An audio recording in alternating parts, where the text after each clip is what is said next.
Ethan Carter stared out from the large glass window of his high-end restaurant in downtown Chicago, watching the bustle of the city beneath him.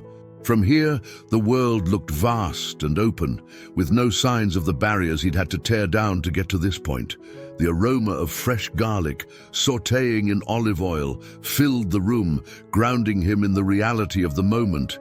His life had turned into something extraordinary, but it wasn't always this way.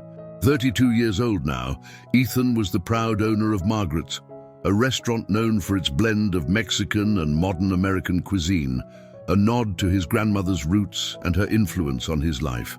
The restaurant was an homage to her, a woman who had raised him after the sudden death of his parents when he was only 10 years old. It was a time of confusion, grief, and loss. But his grandmother, Margaret, had been his rock, his savior, and his guiding star. As he thought back to those early years in Los Angeles, the images of his childhood flickered before him. The small, cramped apartment they lived in, the sound of sizzling tortillas on a hot skillet, and his grandmother's soft voice telling him, "Life won't be easy, Ethan, but we have each other and that's enough." She had worked herself to the bone, taking on odd jobs just to make sure there was food on the table. It was from her that Ethan had learned resilience. Ethan's hands, now accustomed to the feel of the finest ingredients from all over the world, used to wash dishes for hours after Margaret's long day at work. It was in that modest kitchen that his love for cooking was born. The smells, the flavors, the way a simple dish could comfort the soul. Cooking wasn't just a necessity for survival back then. It was a way to connect with his grandmother, to create something beautiful in a world that had otherwise been so cruel. But life took its toll on Margaret. By the time Ethan was 16, her health had started to fail. She had been his only family, and losing her was a blow Ethan wasn't sure he could recover from. He remembered standing by her bedside in the dimly lit hospital room, holding her frail hand as she whispered her final words to him. "Don't let life beat you down, Ethan. You have a gift. Follow your dreams." Her death left him adrift, alone in a world that felt cold and indifferent, but he didn't give up. He couldn't, not after everything she had done for him. The day of her funeral, Ethan made a vow. He would honor her by following the path she had set for him. He would become a chef, no matter how hard it would be, no matter how many doors were slammed in his face. Those early years were brutal. With no formal training and no support system, Ethan roamed the streets of Los Angeles, looking for work in restaurants. But at 16, with no professional experience, no one took him seriously. He was either too young, too inexperienced, or both. Rejection after rejection chipped away at his confidence, but every time he felt like giving up, he thought of Margaret and her unshakable belief in him. It wasn't until he crossed paths with Emily Smith, a sharp-eyed, no-nonsense restaurant owner, that his luck finally turned. He had stumbled into her small bistro late one evening, desperate for any kind of work. She had been wary of him at first, but there was something in his eyes that must have reminded her of herself. "Come back tomorrow," she had said, "and show me what you can do." Ethan remembered how his heart had raced that night. He didn't sleep at all, replaying his grandmother's recipes in his head, determined not to let this opportunity slip away. The next day, he returned to Emily's bistro and prepared the simplest dish he knew: soaps topped with slow-cooked carnitas, black beans, and fresh salsa. It was his grandmother's recipe, the dish she used to make for him when they couldn't afford anything fancy. Emily had tasted the dish in silence, her face giving nothing away. But when she looked up at him, he saw something change in her expression. "You've got talent," she said. "You start tomorrow as a kitchen assistant." That was the beginning of everything. Under Emily's watchful eye, Ethan learned the ins and outs of running a kitchen. He learned about flavors, techniques, and how to handle pressure in a fast-paced environment. Emily became not just his boss, but a mentor, someone who saw the potential in him when no one else had. For the next 3 years, he worked tirelessly, absorbing everything he could, until one day he realized that he had outgrown his role. It was time to move on, to take the next step in his journey. And so, with Emily's blessing, Ethan applied to a prestigious culinary school in New York. It was a leap of faith, but it paid off. He was accepted, and it wasn't long before his name started appearing in culinary magazines, his dishes winning awards, and his career taking off in ways he could have only dreamed of back when he was 16 and alone. Now, as he stood in the kitchen of his restaurant, the weight of his past felt like both a burden and a gift. He had made it, but the scars of his journey were still there, lurking beneath the surface. And as much as he had built a new life for himself, there was still one thing that haunted him: the fear that it could all be taken away, just as his childhood had been ripped away so suddenly. Ethan's reflection was interrupted by the sound of a soft knock on his office door. One of his sous chefs poked their head in. "Chef, we've got a visitor, a young boy. He says he knows you." Ethan frowned. "Who is he?" The chef shrugged. "He said his name is David." The name didn't ring a bell, but something about it tugged at the back of Ethan's mind. He took off his apron, wiping his hands on a towel, and walked towards the dining room, curious about the boy who had come looking for him. And as Ethan stepped out into the soft glow of the restaurant lights, he had no idea that the boy waiting for him was about to change everything. Ethan pushed open the door to the restaurant's main dining area, the soft clatter of plates and silverware filling the space. It was still early, the dinner rush not yet in full swing, but a few tables were already occupied. His eyes scanned the room until he saw a young boy standing awkwardly near the entrance. The boy couldn't have been more than 12 years old, with dark hair sticking out from under a tattered baseball cap and clothes that were too big for him. He looked out of place in the upscale environment of Margaret's. Ethan walked over slowly, trying to piece together why this child had come to see him. As he approached, the boy shifted nervously, looking up at him with wide, uncertain eyes. Ethan crouched slightly, trying to meet him at eye level. "Hey there," Ethan said, his voice gentle. "You're David, right? I heard you were looking for me. How can I help you?" David hesitated, glancing down at his worn sneakers before meeting Ethan's gaze again. "Are you Ethan Carter?" he asked, his voice barely a whisper. "That's me," Ethan replied with a small smile. "What brings you here, David?" David fidgeted with the hem of his oversized jacket, and for a moment Ethan thought the boy might turn and bolt out the door. But instead, David took a deep breath and spoke again.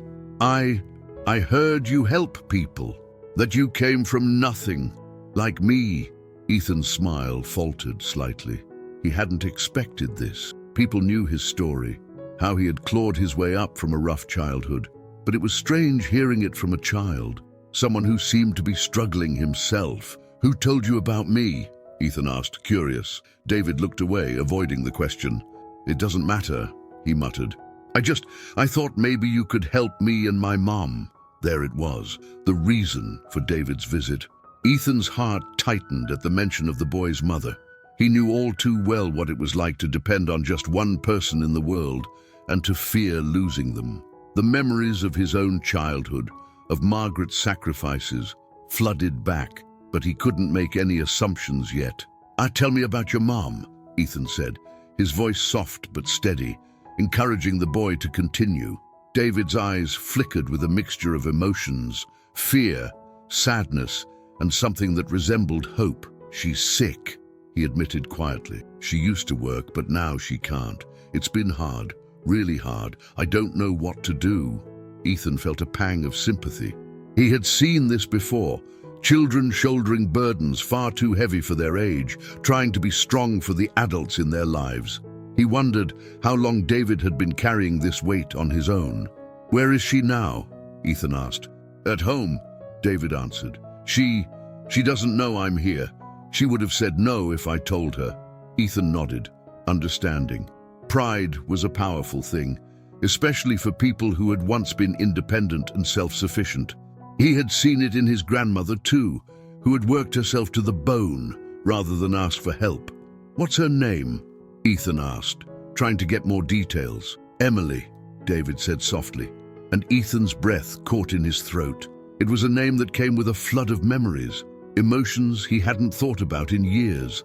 Emily Smith, the woman who had given him his first real opportunity, the mentor who had believed in him when no one else had.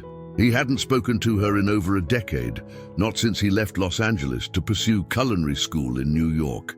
They had lost touch as his career had taken off, and he had assumed she had moved on with her life too. "Emily?" Ethan repeated, his voice thick with surprise. "Emily Smith!" David's eyes widened in recognition. You know her?" Ethan swallowed hard, trying to process this twist of fate. "Yeah," he said quietly. "I know her. She was my first boss a long time ago. I didn't know you were her son."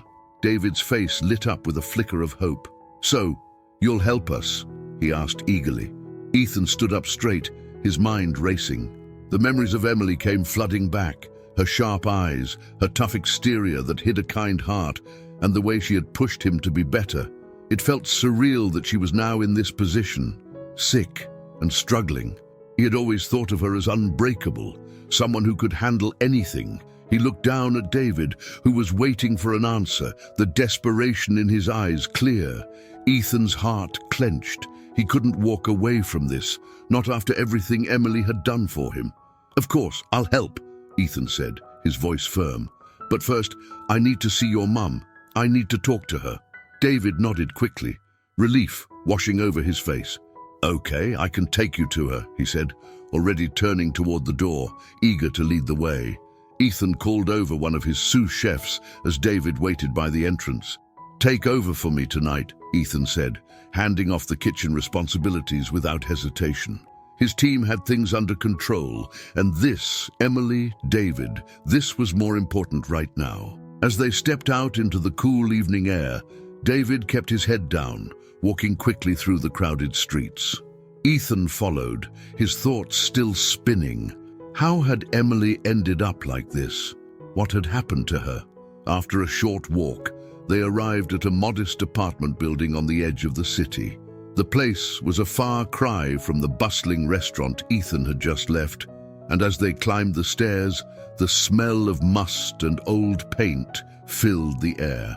It reminded Ethan too much of his own childhood, the places he and his grandmother had lived. David stopped in front of a door on the third floor, pausing before he knocked lightly. Ethan could feel the tension radiating from the boy. "She doesn't know I went out," David whispered, his voice shaky. "She's going to be mad." Before Ethan could say anything to comfort him, the door creaked open. Standing in the doorway was Emily, looking frail and exhausted. Her once fiery eyes were dimmed by the weight of her illness, and the lines of fatigue etched into her face made her appear older than she was. For a moment, there was only silence as Emily's gaze shifted from David to Ethan, and then her breath caught, recognition flashing in her eyes. "Ethan," she whispered, her voice filled with disbelief. Ethan stood frozen, staring at the woman who had once been so strong, so full of life. Emily," he said softly, his heart aching at the sight of her like this. Emily looked from Ethan to her son, realization dawning on her. "David," she began, her voice filled with a mix of anger and concern. "You shouldn't have..." But before she could finish, David blurted out, "Mum, I had to. We need help. He can help us." Ethan stepped forward, placing a hand on David's shoulder to calm him. "It's okay," he said gently. "Let's talk." Emily's face softened, the anger melting away as the weight of the situation settled in. She stepped aside, opening the door wider to let them in. Ethan followed David into the small apartment, his mind racing as he realized just how much had changed and how much he owed to the woman standing before him. Ethan stepped into Emily's small apartment, immediately struck by how different her life had become. The space was cramped and dimly lit, the furniture worn and sparse. A small table sat in the corner, cluttered with papers and pill bottles. The kitchen, barely more than a nook, had a few dishes piled in the sink, and the air smelled faintly of illness, a mix of stale air and disinfectant.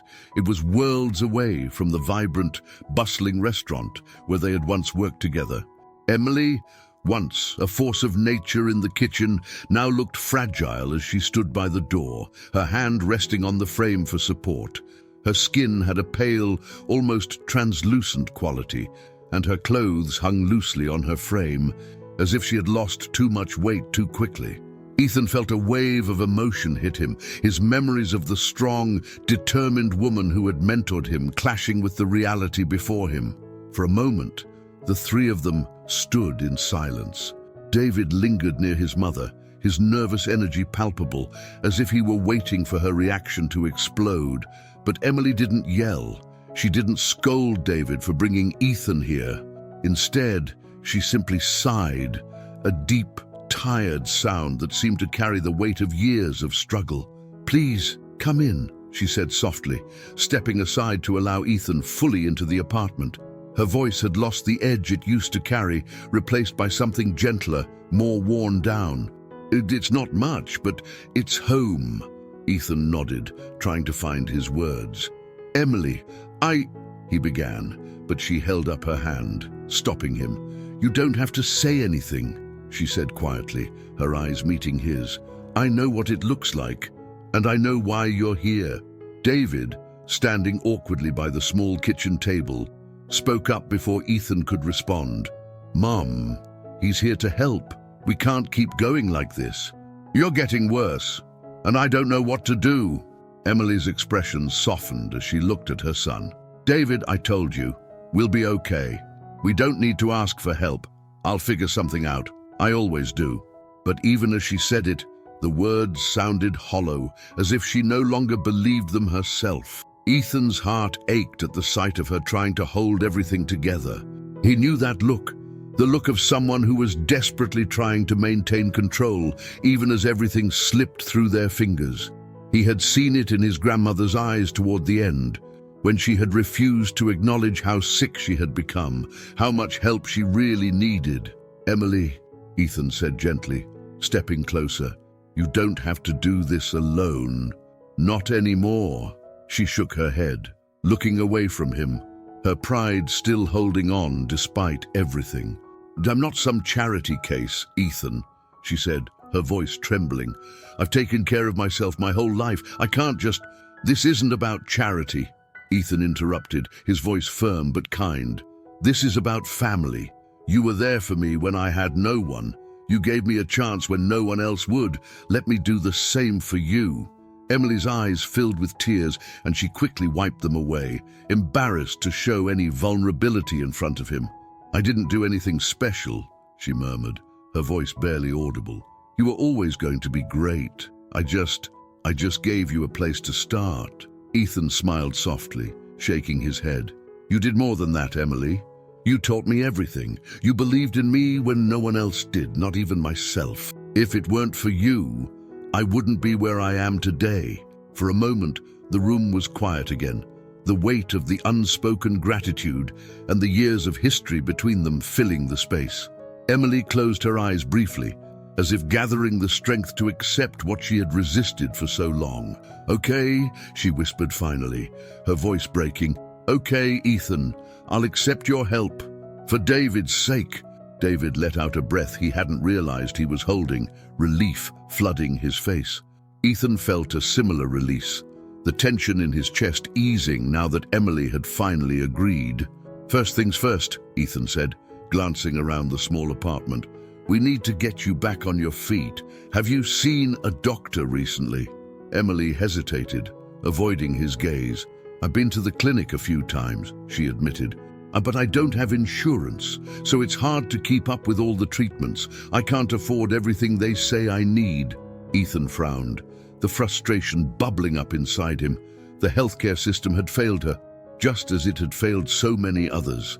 But he had resources now. He could do something about this. "Don't worry about the money," Ethan said firmly. "I'll make sure you get the treatment you need, whatever it takes."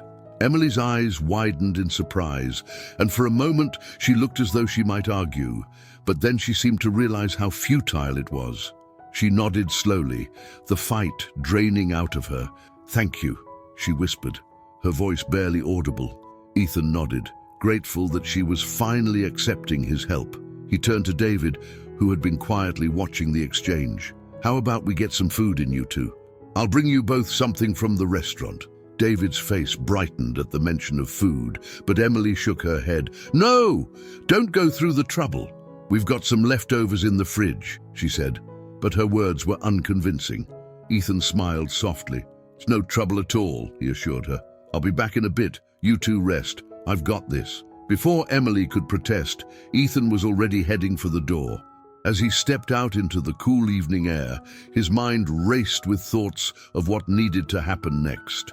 Emily's situation was worse than he had imagined, and it wasn't just about the medical bills, it was about getting her back on her feet, helping her rebuild her life, and giving David the childhood he deserved. He walked quickly through the streets, the city lights glowing softly in the twilight. His thoughts drifted back to his own childhood, to the times when he and his grandmother had scraped by on whatever they could afford. He remembered the feeling of helplessness, of being a child who didn't know how to make things better. David was going through the same thing now, and Ethan was determined to make sure he didn't have to carry that weight alone. When Ethan returned to Margaret's, the restaurant was in full swing. The dining room was nearly full, and the kitchen was buzzing with activity. He gave his sous chef a quick nod as he entered the kitchen, immediately grabbing a few takeout containers and filling them with fresh food. Steak, roasted vegetables, and the restaurant's signature mole sauce. As he packed the food, Ethan's mind churned with ideas of how he could help Emily long-term. He could cover her medical expenses. Yes, but there was more to it than that. Emily was a chef at heart, and he knew that getting her back into a kitchen would be the key to her recovery, both physically and emotionally. She needed to feel like herself again, to find her passion for cooking once more. As he left the restaurant with the takeout bags in hand, a plan began to form in his mind. It wouldn't be easy, but he was willing to do whatever it took to help the woman who had given him so much. Emily might not see it yet, but there was a way forward, a way to rebuild her life piece by piece. Ethan arrived back at the apartment and knocked softly on the door. David answered quickly, his face lighting up when he saw the food in Ethan's hands. "Wow, that smells amazing," he said, stepping aside to let Ethan in. Ethan smiled, handing the bags to David. "I hope you're hungry," he said lightly, though his mind was still focused on the bigger picture. As he watched David take the food to the small kitchen table, Ethan felt a surge of determination. This was just the beginning. He had helped people before, but this time, it was personal. This time, it was family. The quiet apartment felt warmer as the smell of the fresh food Ethan brought filled the air. Emily, now seated at the kitchen table, eyed the dishes with reluctance, but couldn't deny the hunger in her eyes. David was already digging into his plate, clearly appreciating the restaurant-quality meal. Ethan watched quietly, a soft smile tugging at his lips, but his mind was still churning with plans that stretched far beyond a single meal. As they ate, Ethan sat beside Emily, his eyes studying her carefully. Her frailty was apparent, but there was still a glint of her old self in the way she held herself. Her sharp mind was still there, even if her body had faltered. "How long has it been like this?" Ethan asked gently, breaking the silence. Emily paused, her fork halfway to her mouth. She glanced at David, who was focused on his plate, and then back at Ethan. She sighed, setting down the fork. "It's been a while," she admitted. "I started feeling sick over a year ago. At first, it was just fatigue, aches, but it got worse. I had to stop working at the restaurant." Ethan frowned. "Why didn't you reach out?" "You could have called me, Emily. I would have helped." Emily gave a small, humorless laugh, shaking her head. "I've never been one to ask for help, Ethan. You know that. And besides, I didn't want to drag anyone into this mess. David and I have been managing—" "Barely," David mumbled, though he didn't look up. Ethan's heart clenched. He could hear the frustration in the boy's voice, the exhaustion. David had clearly been trying to hold things together, just like Emily, but it was too much for a child. It reminded Ethan of himself at that age, feeling lost and overwhelmed after his grandmother had fallen ill. "Managing isn't the same as living, Emily." Ethan said quietly, his voice firm but kind. "You don't have to do this alone anymore." Emily's shoulders sagged, the weight of her pride finally giving way to the reality of the situation. "I know," she whispered, "but it's hard to admit that I can't fix it on my own." Ethan nodded. He understood the struggle of trying to hold on to independence, especially for someone like Emily, who had always been so fiercely self-reliant. But things were different now, and he was here to help, whether she liked it or not. "You won't have to," Ethan said. "I've got a few ideas. First, we'll get you to a real doctor, someone who can give you the care you need. No more clinics with half-diagnoses." Emily looked up, her eyes wide with surprise. "Ethan, I can't afford that. You know I don't have insurance." "I told you not to worry about the money," Ethan insisted. "I'll cover it." Emily opened her mouth to protest, but Ethan cut her off with a gentle smile. "Consider it payback for everything you did for me." She stared at him for a long moment, her resistance crumbling. Finally, she nodded, though it was clear she was still grappling with the idea of accepting so much help. "Okay," she whispered. "Okay, I'll do it." Ethan let out a small breath of relief. It was the first step, but he knew there was more to this than just getting Emily medical treatment. She needed a purpose again, something that would bring her back to life, and he had a plan for that too. "I was also thinking," Ethan said carefully, "once you're feeling better, maybe you could come work with me at Margaret's." Emily blinked, caught off guard. "Work with you," she repeated, as if the idea were too far-fetched to consider. Ethan nodded. "You're a chef, Emily, one of the best I know. You taught me half of what I know about running a kitchen, and I could use someone like you at the restaurant." Emily shook her head quickly, her eyes filled with doubt. "Ethan, I'm not the same person I was. I don't have the energy to run a kitchen anymore." "You wouldn't have to run it," Ethan reassured her.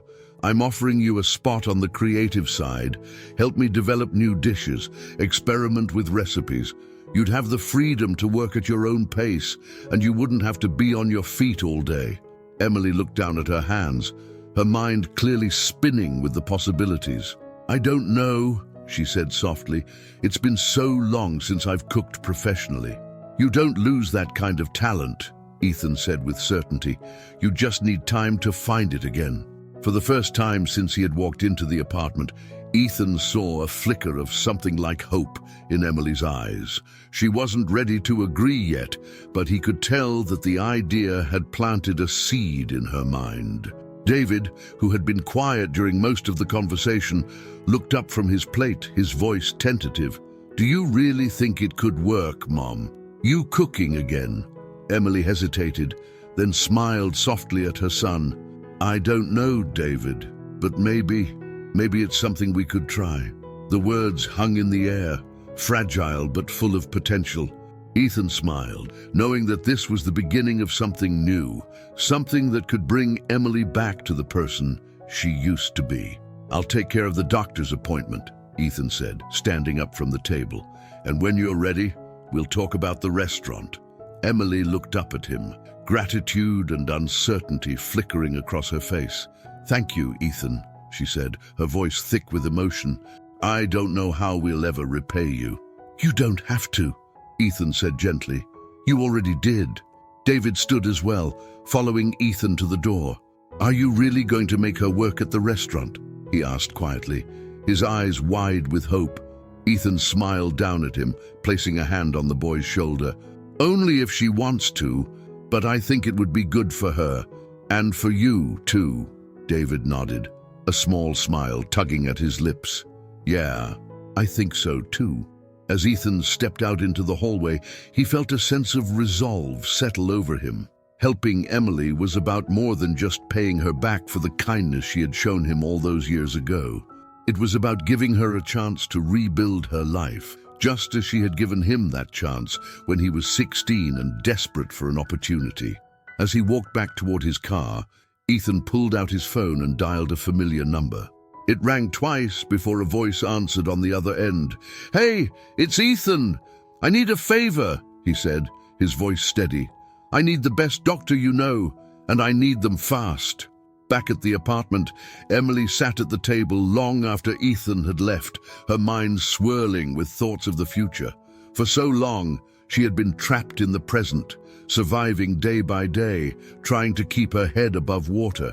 But now, for the first time in what felt like forever, there was a glimmer of hope on the horizon. She glanced over at David, who was clearing the table with a small smile on his face. Her heart swelled with love for her son. And for the first time in a long time, she allowed herself to believe that things might get better. The next morning, Ethan sat in his office at Margaret's, his phone pressed to his ear as he coordinated Emily's first doctor's appointment. His office was typically a space of calm amidst the chaos of the restaurant, but today he felt the weight of something far more important than the dinner rush. "Thanks, Dr. Rivera," Ethan said, his voice firm, yet grateful. "I'll make sure she's there. We'll get her the care she needs." As he hung up, Ethan leaned back in his chair, staring out the window at the bustling streets of downtown Chicago. He had been running at full speed since reconnecting with Emily and David, his mind constantly turning over the next steps. How to help Emily recover, how to get her involved in the restaurant without overwhelming her, and most importantly, how to make sure David had the support he needed. The memories of his own struggles, of being young and lost in a world that didn't seem to care, were too fresh in his mind to ignore.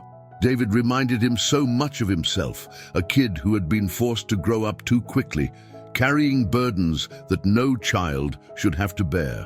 With a determined breath, Ethan stood up and grabbed his jacket.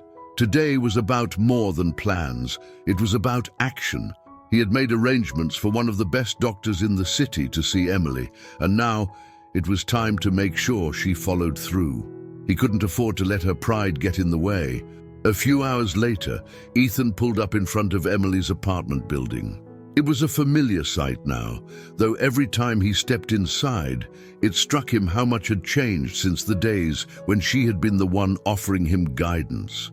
He had always seen Emily as someone untouchable by life's hardships, someone too strong to falter. But now, it was his turn to be strong for her. David opened the door when Ethan knocked, his face lighting up when he saw him. "Hey, Ethan," he greeted, stepping aside to let him in. "How's it going?" Ethan asked as he stepped inside, glancing around the small apartment. Emily was sitting on the couch, her face pale but alert. "Good," David said with a small shrug. "Mom's feeling better today. I think the food helped." Ethan smiled at the thought. "I'm glad to hear it," he said before turning his attention to Emily. "Hey, how are you feeling?" Emily gave him a weak smile. "Better, thanks to you," she said softly, though the exhaustion in her voice was still evident. "But you didn't come all the way over here just to check on me, did you?" Ethan chuckled, shaking his head. "You're right, I didn't." He pulled out a small piece of paper from his jacket pocket and handed it to her. "This is the appointment I set up for you. Dr. Rivera is one of the best specialists in the city. He's going to take a look at everything and figure out what we need to do to get you back on your feet." Emily's smile faded as she stared at the paper. "Ethan, I told you." "I know," Ethan interrupted gently. "You don't want to be a burden, but you're not. This is what needs to happen, Emily. You can't keep going like this, not for yourself and not for David." At the mention of David, Emily glanced at her son, who was watching the exchange closely. She sighed, a mixture of resignation and understanding in her expression. "I know you're right," she admitted softly. "I just hate feeling like I'm not in control." Ethan sat down beside her, his voice soft but steady. "I get it. Believe me, I do. But sometimes, the strongest thing you can do is let someone else help." For a long moment, Emily sat in silence, her eyes fixed on the paper in her hand. Then, finally, she nodded. "Okay," she said, her voice barely above a whisper. "I'll go." Ethan smiled, relief washing over him. "Good. I'll take you." Emily looked up at him, her eyes narrowing slightly. "Ethan, I can't ask you to." "You didn't ask," Ethan interrupted again, his smile widening. "I offered, and I'm not taking no for an answer." David chuckled from his spot by the kitchen counter, clearly amused by the exchange. He's stubborn, Mom. You're not going to win this one. Emily let out a soft laugh, the sound light but genuine. I guess not, she said, her smile returning, though it was tinged with exhaustion. Ethan stood up, feeling a sense of accomplishment. It was a small victory, but it was a step in the right direction. I'll pick you up tomorrow at 10, he said. Be ready. The next morning, Ethan pulled up outside Emily's building again, right on time. He was used to running his life with precision, both in the kitchen and out. Everything had a place, a purpose, a schedule. Today was no different. Emily's health was now his priority, and he wasn't going to let anything get in the way of that. Emily and David were waiting outside when Ethan arrived. Emily looked nervous, her arms wrapped around herself as if she were trying to hold herself together. David stood beside her, his hand resting on her arm, a silent show of support. Ready? Ethan asked as he got out of the car to open the door for them. Emily nodded, though her expression betrayed her anxiety. Yeah, she said quietly, getting into the passenger seat while David climbed into the back. The drive to the doctor's office was quiet, the tension in the car palpable. Ethan could tell that Emily was struggling with the idea of letting someone else take control, but he knew this was the right move. She needed real medical care, and Dr. Rivera was the best person to provide it. When they arrived at the clinic, Ethan parked and led them inside. The waiting room was clean and modern, a far cry from the clinics Emily had been visiting before. Ethan checked her in at the front desk, and soon they were seated, waiting for her name to be called. David fidgeted beside Emily, his eyes darting around the room.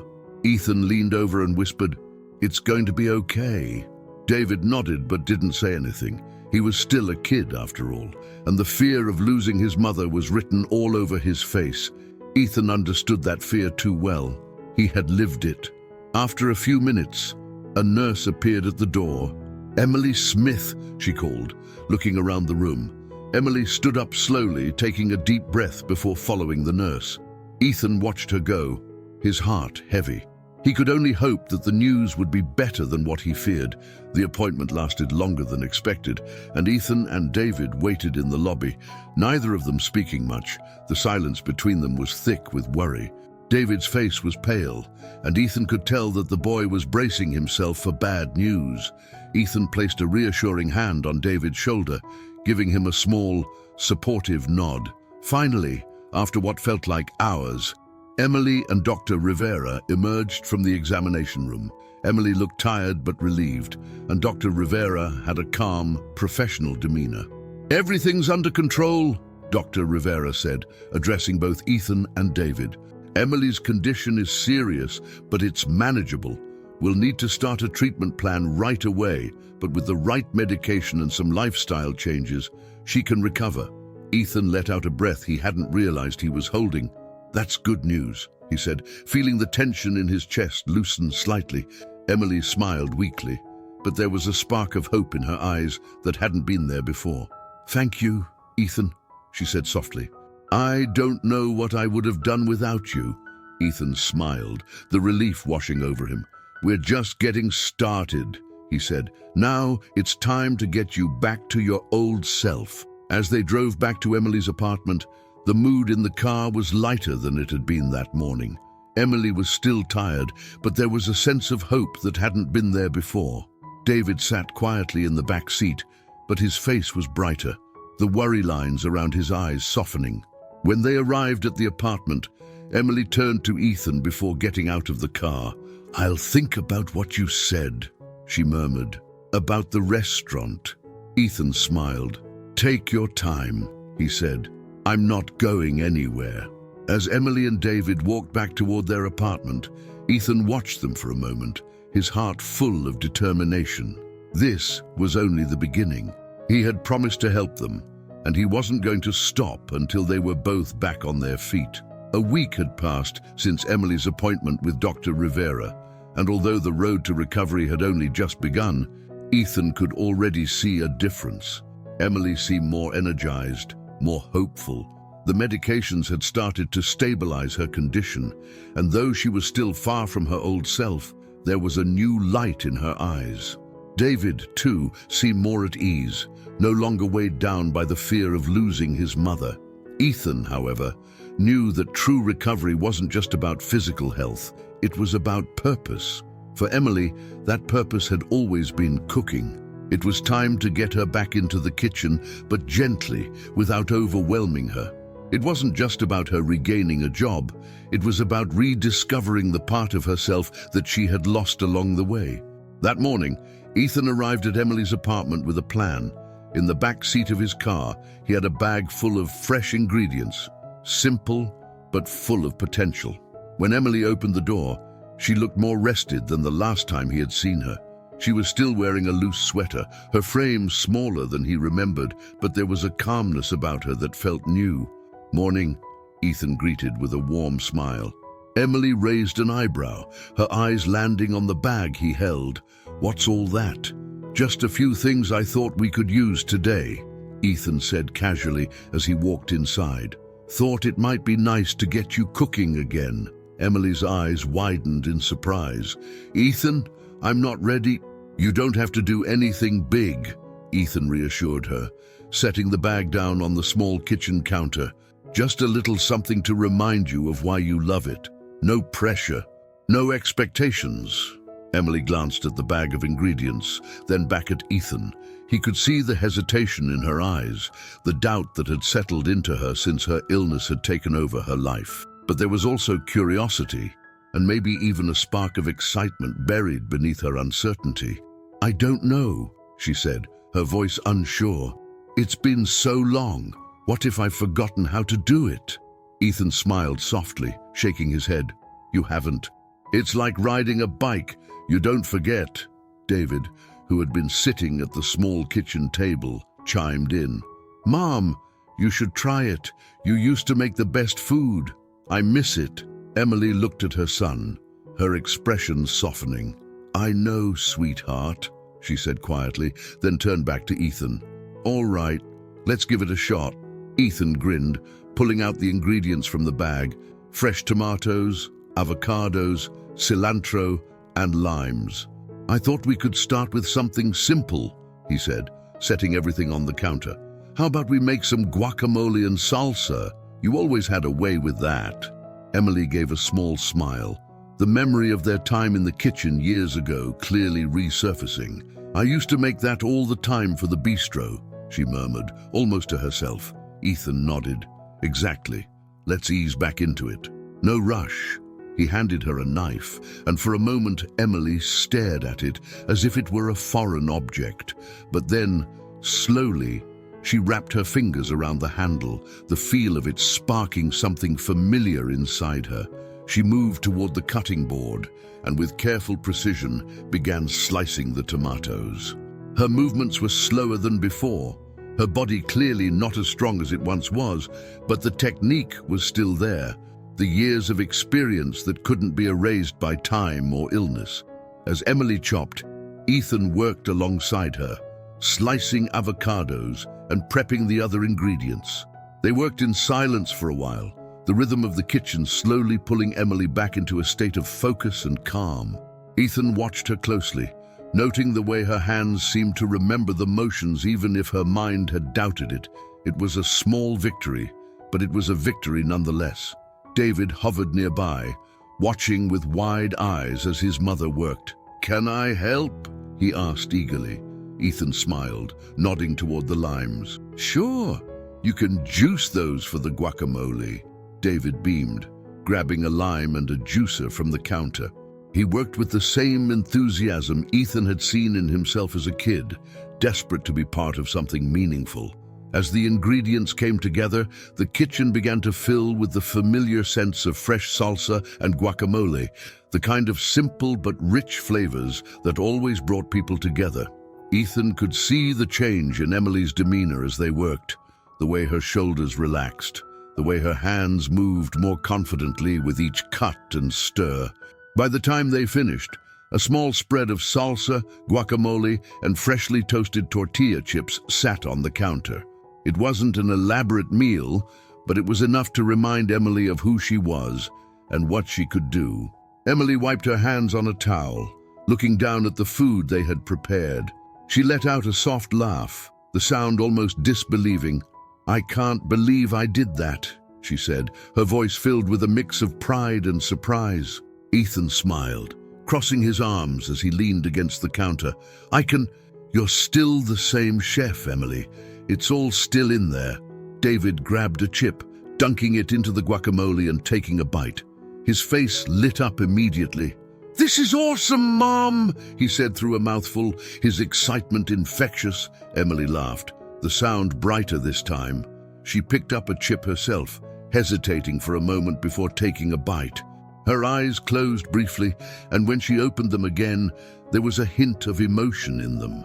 "It tastes just like it used to," she whispered, her voice thick. Ethan's smile softened. "See? I told you. You haven't lost it." Emily met his eyes, gratitude flickering across her face. "Thank you, Ethan," she said quietly, "for everything." "You don't have to thank me," Ethan said, shaking his head. "I'm just glad you're starting to feel like yourself again." Emily nodded, her expression thoughtful. "It's a start, but I'm not ready to get back into a full kitchen yet." Ethan raised his hands in mock surrender. I know. One step at a time. No pressure. We'll go at your pace." For the next hour, they sat together at the kitchen table, eating the simple food they had prepared and talking about the old days. Emily shared stories from when she first opened her bistro, how she had struggled to make a name for herself, and how those early years had shaped her as a chef. David listened with wide eyes, clearly fascinated by the parts of his mother's life he had never known. As the conversation flowed, Ethan could see the spark in Emily's eyes growing brighter. It was as if the act of cooking had reignited something inside her, something that had been dormant for too long. She wasn't fully there yet. There was still a long road ahead, but this was the first step, and it was a step in the right direction. Over the next few days, Ethan made it a point to visit Emily regularly, bringing more ingredients and simple recipes to help her ease back into cooking. Each time, she seemed more confident, more at home in the kitchen.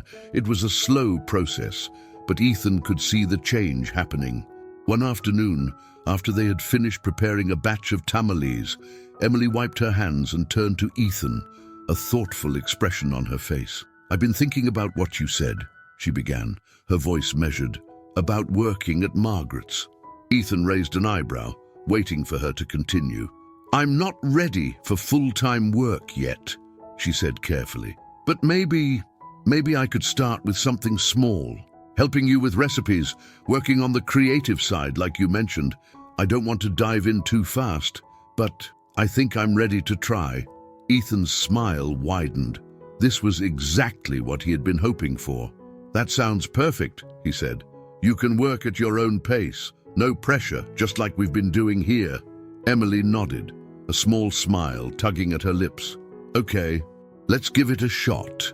By the time Ethan left Emily's apartment that evening, he felt lighter than he had in weeks. Emily was on her way to recovery, not just physically, but emotionally as well. And with David by her side, he knew she had the support she needed to keep moving forward. As Ethan walked to his car, the weight of his own past seemed to lift a little. He had come full circle from being the one who needed help to being the one who could give it. And though there was still a long road ahead for both Emily and David, he was ready to walk that road with them, step by step. A few weeks after Emily's hesitant decision to ease back into cooking, the day finally arrived for her to take her first steps into the creative kitchen at Margaret's. Ethan had spent the last several days preparing for this moment, carefully planning how to reintegrate her into a professional environment without overwhelming her. He knew she wasn't ready to face the chaos of a full dinner service, but the restaurant's test kitchen would be the perfect space for her to explore her creativity again at her own pace. Ethan stood in the sleek, modern kitchen that had become the heart of his restaurant's innovation. It was where he and his team developed new dishes, experimented with ingredients, and pushed the boundaries of their culinary art. The space was quiet now, far removed from the pressure of the main kitchen during service. Today, it would serve as the backdrop for Emily's slow but important return. At exactly 10 in the morning, the door opened, and Emily walked in, her face a mixture of nervousness and determination. She was dressed simply, in a light jacket and jeans, with her hair tied back.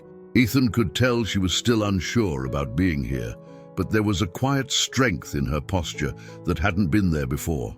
"Morning," Ethan greeted her with a smile. "Welcome to the creative kitchen."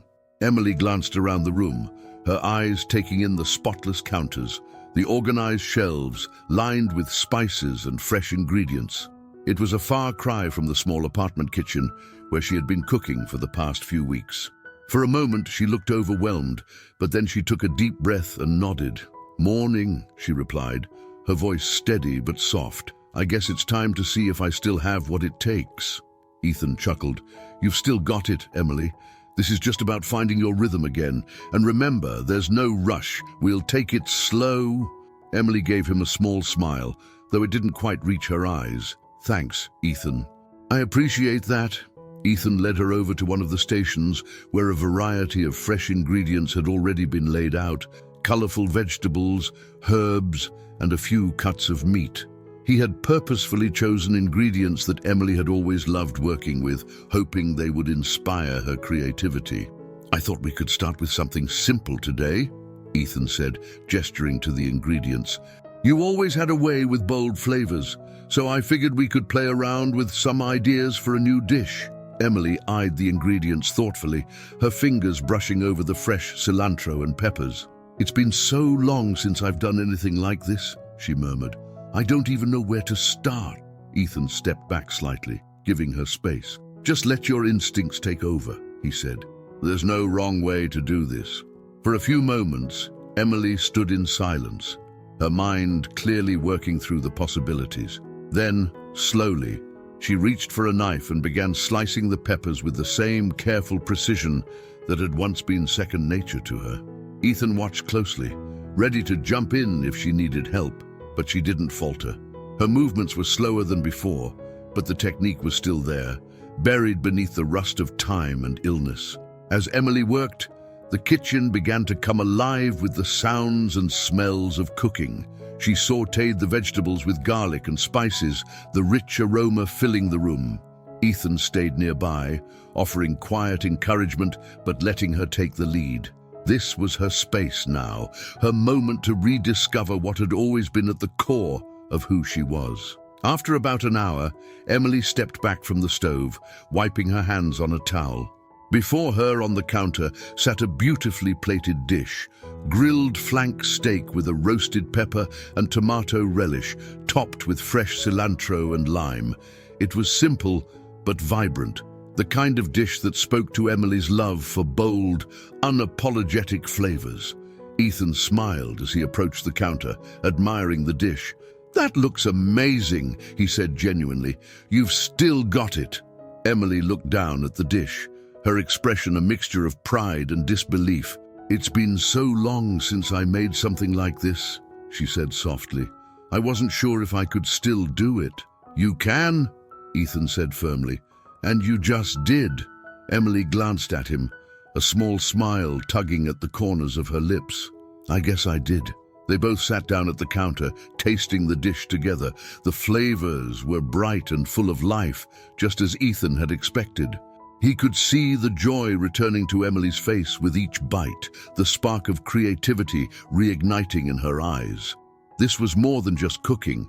It was a reclamation of her identity, the first step toward rebuilding the life she had lost. As they finished the dish, Ethan leaned back in his chair, his expression thoughtful. "You know," he began, "we've been looking to add something new to the menu for a while now. I think this could be it." Emily blinked, clearly taken aback. "What? This?" Ethan nodded. "Why not? It's fresh, it's flavorful, and it's exactly the kind of thing that would resonate with our customers. We could refine it a little, but I think it's got real potential." Emily stared at him, her eyes wide with surprise.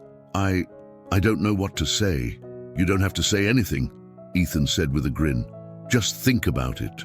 This could be the start of something new for you, Emily, a way to ease back into the world you love without all the pressure.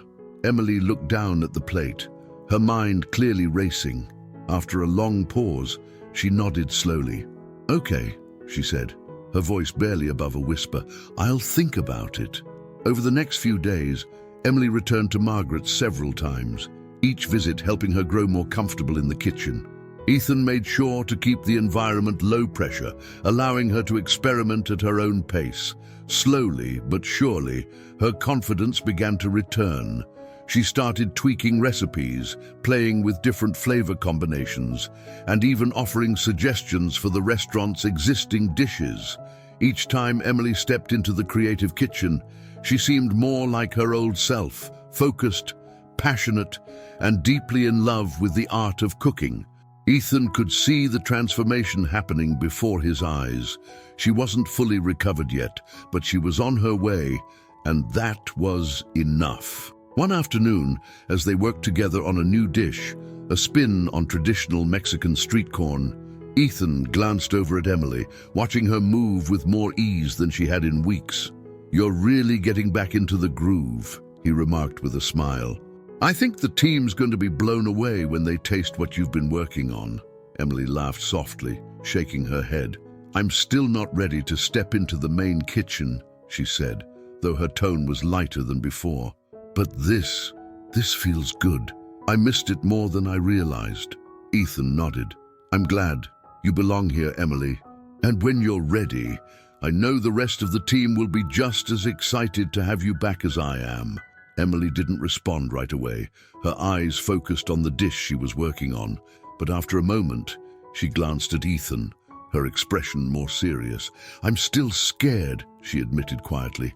"I've been out of it for so long. What if I can't handle it when the pressure's on?" Ethan stepped closer, his voice steady and reassuring. "You will, and you won't be doing it alone. We've got your back. Me, the team, David. You don't have to carry it all by yourself." Emily looked down at the cutting board, her hand still for a moment as she absorbed his words. Then, slowly, she nodded. "Okay," she whispered. "Okay, I'll give it a try." By the end of the week, Emily had officially started working part-time at Margaret's, focusing on the creative side of the kitchen. It was a small step, but it was a monumental one for her. Each day, she grew more comfortable in the space, her old confidence gradually returning. She even began mentoring some of the younger chefs, offering quiet but valuable advice on technique and flavor combinations. For Ethan, watching Emily come back to life was deeply rewarding. He had seen her at her lowest, unsure if she would ever reclaim her place in the world she loved. But now, she was taking her first real steps back, and it was clear to him that she still had so much to offer, not just to the restaurant, but to the world. Several months had passed since Emily's cautious return to the creative kitchen at Margaret's, and the changes in her were undeniable. Her initial hesitations had gradually faded, replaced by a quiet confidence that grew with every dish she created. The once fragile and uncertain woman had found her footing again, and though she still wasn't ready to step into the main kitchen for full services, her contributions to the restaurant's menu were already making waves. Ethan watched with a sense of pride as Emily became an integral part of the creative process. She had a natural ability to blend bold flavors and reinvent traditional recipes with a modern twist, something that had always set her apart. He noticed how the younger chefs looked up to her, seeking her advice on seasoning and technique. Emily's experience and knowledge were invaluable, and though she worked fewer hours than the rest of the staff, her impact was felt throughout the entire restaurant. But it wasn't just Emily who had transformed. Over the past few months, David, too, had started to blossom in his own way. Inspired by his mother's resilience and Ethan's mentorship, the boy had grown more confident, more curious about the world around him. Ethan had taken him under his wing, teaching him the basics of kitchen work, from chopping vegetables to organizing ingredients. Though David was still young, Ethan could see the spark of potential in him, a desire to learn and to be part of something bigger. One afternoon, as the restaurant's lunch service was winding down, Ethan found David sitting at one of the prep tables in the back, carefully slicing onions under the watchful eye of one of the sous chefs. The boy's movements were deliberate, his face scrunched in concentration. "You're getting better at that," Ethan commented as he approached, watching David work. David glanced up, a shy smile on his face. "Thanks. I've been practicing." Ethan pulled up a chair beside him, folding his arms across the table. "You like working in the kitchen?" David nodded quickly, wiping his hands on his apron. "Yeah, it's really cool to learn how everything comes together. And the chefs here are nice. They're showing me a lot." Ethan smiled, his heart warming at the boy's enthusiasm. He remembered what it was like to be David's age, hungry for knowledge, but unsure of his place in the world. "You've got a good attitude," Ethan said. "That's important in a kitchen, but there's something else you need to know. It's not just about the food. It's about the people you work with, the team. In a kitchen, you have to trust each other. You have to rely on each other." David nodded, his eyes serious. "I get that. I want to be part of the team." "You already are," Ethan replied with a grin. "Keep working hard, and you'll find your place." David beamed, the pride evident on his face. It was clear that he looked up to Ethan, not just as a mentor, but as a role model, someone who had been through hard times and come out stronger on the other side. Later that evening, as the restaurant transitioned from lunch to dinner service, Ethan caught up with Emily in the creative kitchen. She was standing at one of the counters, carefully plating a new dish she had been working on, roasted salmon with a tangy citrus glaze, served over a bed of grilled asparagus and wild rice. The vibrant colors of the dish made it look like a piece of art, but it was the bold flavors that Ethan knew would set it apart. "This looks fantastic," Ethan said as he stepped up beside her, admiring the dish. Emily smiled, her confidence shining through. "Thanks. I think it's almost ready to present to the team." Ethan picked up a fork and took a small bite of the dish, savoring the burst of citrus against the richness of the salmon. He nodded approvingly. "This is great, Emily. You've really outdone yourself." Emily's smile widened, though there was still a hint of disbelief in her eyes. "I wasn't sure if I could pull it off at first. It's been a long time since I felt like I could create something new." "You're doing more than creating," Ethan said, his tone serious but warm. "You're helping shape the future of this restaurant. The customers love the new additions to the menu, and the team, they respect you. They look up to you." Emily looked down at the dish, her hands resting lightly on the counter. "It feels good to be back," she admitted softly, "but I still feel like I'm just getting my footing. I'm not sure I'm ready for more." Ethan leaned against the counter, his eyes meeting hers. "You've already come so far, Emily. You're stronger than you think. And when you're ready, there's a place for you in the main kitchen. I know you can handle it." Emily hesitated, her expression thoughtful. She knew that Ethan was right. She had come a long way since her illness had taken her out of the game. But the thought of stepping into the high-pressure environment of a full dinner service still made her anxious. "Maybe someday," she said quietly. "But for now, I'm happy with what I'm doing." Ethan nodded, respecting her decision. "Whenever you're ready, just know the door's always open." As the weeks passed, Emily's role at Margaret's continued to evolve. She became more involved in the creative process, developing new dishes, mentoring the younger chefs, and even collaborating with Ethan on special events. The restaurant thrived under their combined vision, and the customers responded with enthusiasm, eager to try the bold, inventive flavors that had become the signature of the menu. But it wasn't just the restaurant that was changing. It was Emily herself. She was no longer the fragile woman who had been afraid to step back into the kitchen. She had found her strength again, and with each new dish she created, she rediscovered the passion that had once driven her to open her own bistro all those years ago. One evening, after a particularly successful dinner service, Ethan found Emily sitting at the bar, sipping a cup of tea. The restaurant was quiet now, the last of the customers having left for the night, and the staff was cleaning up in the back. "You did great tonight," Ethan said as he sat down beside her. Emily smiled, though she looked tired. "Thanks. It feels good to be part of it again." Ethan nodded, his eyes studying her thoughtfully. "I've been thinking," he began, his voice careful. "We've got a big event coming up next month, a charity dinner. It's going to be one of the biggest nights of the year for us."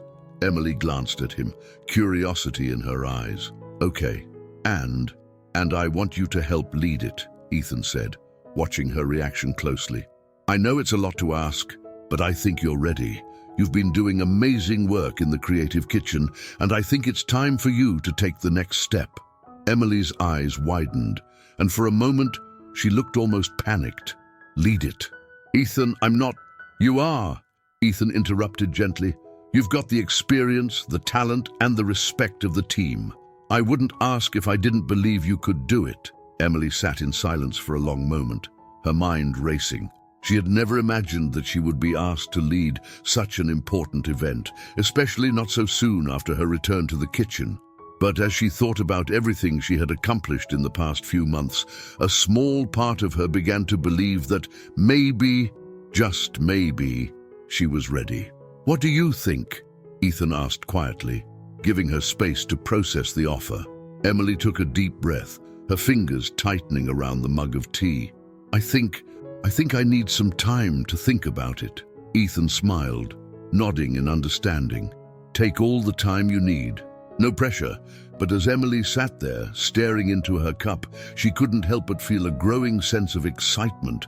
The fear was still there, of course, but so was the thrill of the challenge. For the first time in a long time, she felt like she was truly in control of her future again.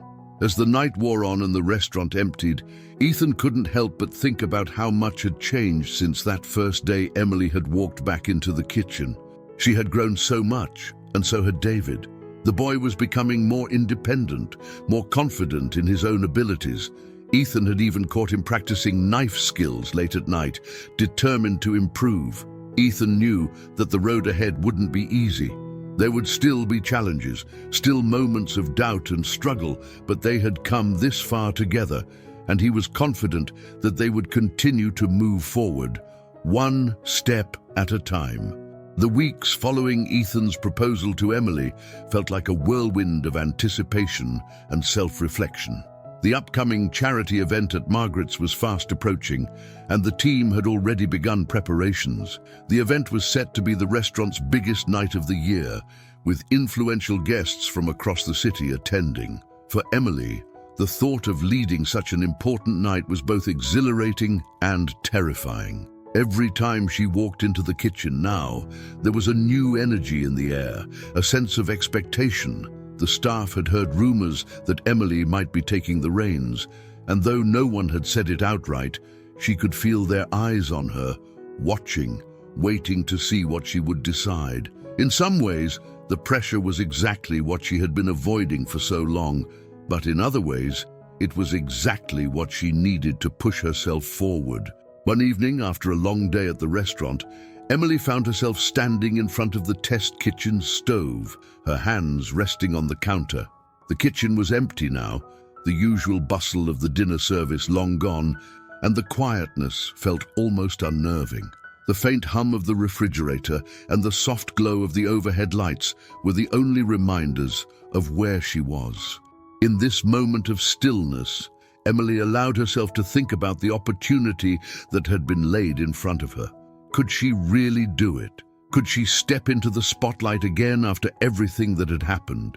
Just as she was lost in thought, the sound of the door opening broke through the silence. She turned to see David walking in, a grin on his face. He had been spending more time at the restaurant lately, soaking up every bit of knowledge he could from the chefs. His confidence had grown, and though he still had much to learn, Ethan had taken notice of his dedication. "Hey, Mom," David greeted as he walked over to her. "What are you doing here so late?" Emily smiled, a warmth spreading through her at the sight of her son. "Just thinking," she replied, her voice soft. "What about you? I thought you'd be at home by now." David shrugged. I wanted to stay and help clean up. Plus, Chef Alex let me practice my knife skills after the dinner rush. Emily's smile widened. She could see the passion in her son's eyes, the same passion that had driven her to become a chef all those years ago. It was a joy she hadn't felt in a long time, watching him find his own path in the kitchen, but there was still something heavy weighing on her heart, something she hadn't shared with him yet. "David," Emily began hesitantly, "there's something I need to talk to you about." David looked up, his expression curious. "What is it?" Emily took a deep breath, her fingers tracing the edge of the counter. "Ethan asked me to lead the charity event next month." David's eyes widened with surprise, and for a moment he didn't say anything. But then a grin spread across his face, his excitement evident. "That's amazing, Mom. You're going to do it, right?" Emily hesitated, the weight of the decision still pressing down on her. "I don't know," she admitted softly. "It's a big responsibility, and I'm not sure I'm ready." David's face fell slightly, but his enthusiasm didn't wane. "But you've been doing so great lately. Everyone at the restaurant thinks you're awesome. You've been coming up with all these amazing dishes, and you've been helping the younger chefs. Why wouldn't you be ready?" Emily sighed, her heart heavy with doubt. "It's not just about the food, David. It's about leading the whole team, managing the event, and making sure everything goes perfectly. I haven't done that in years, and I'm scared that I might fail." David frowned, his brow furrowed in confusion. "But you've always told me that failing is part of learning. Isn't that what you used to say?" Emily looked at her son, the truth of his words hitting her harder than she expected. It was something she had preached to him so many times over the years, especially when he had struggled with school or when things hadn't gone his way. But now, standing in the face of her own fears, she realized how hard it was to take her own advice. "You're right," she said quietly, her voice filled with emotion. "I did say that." David stepped closer, his eyes full of determination. "Then you should do it, Mom. You should lead the event. You've always been the best chef I know, and I know you can do this." Emily smiled at her son's confidence in her, a sense of pride welling up inside her chest. She didn't want to let him down. More than that, she didn't want to let herself down. She had come so far, fought so hard to get back to where she was, and now, standing at this crossroads, she knew that if she didn't take the leap, she would always wonder what could have been. "Maybe I should," Emily said, her voice gaining strength. "Maybe it's time." David grinned, his excitement contagious. "You're going to crush it, Mom.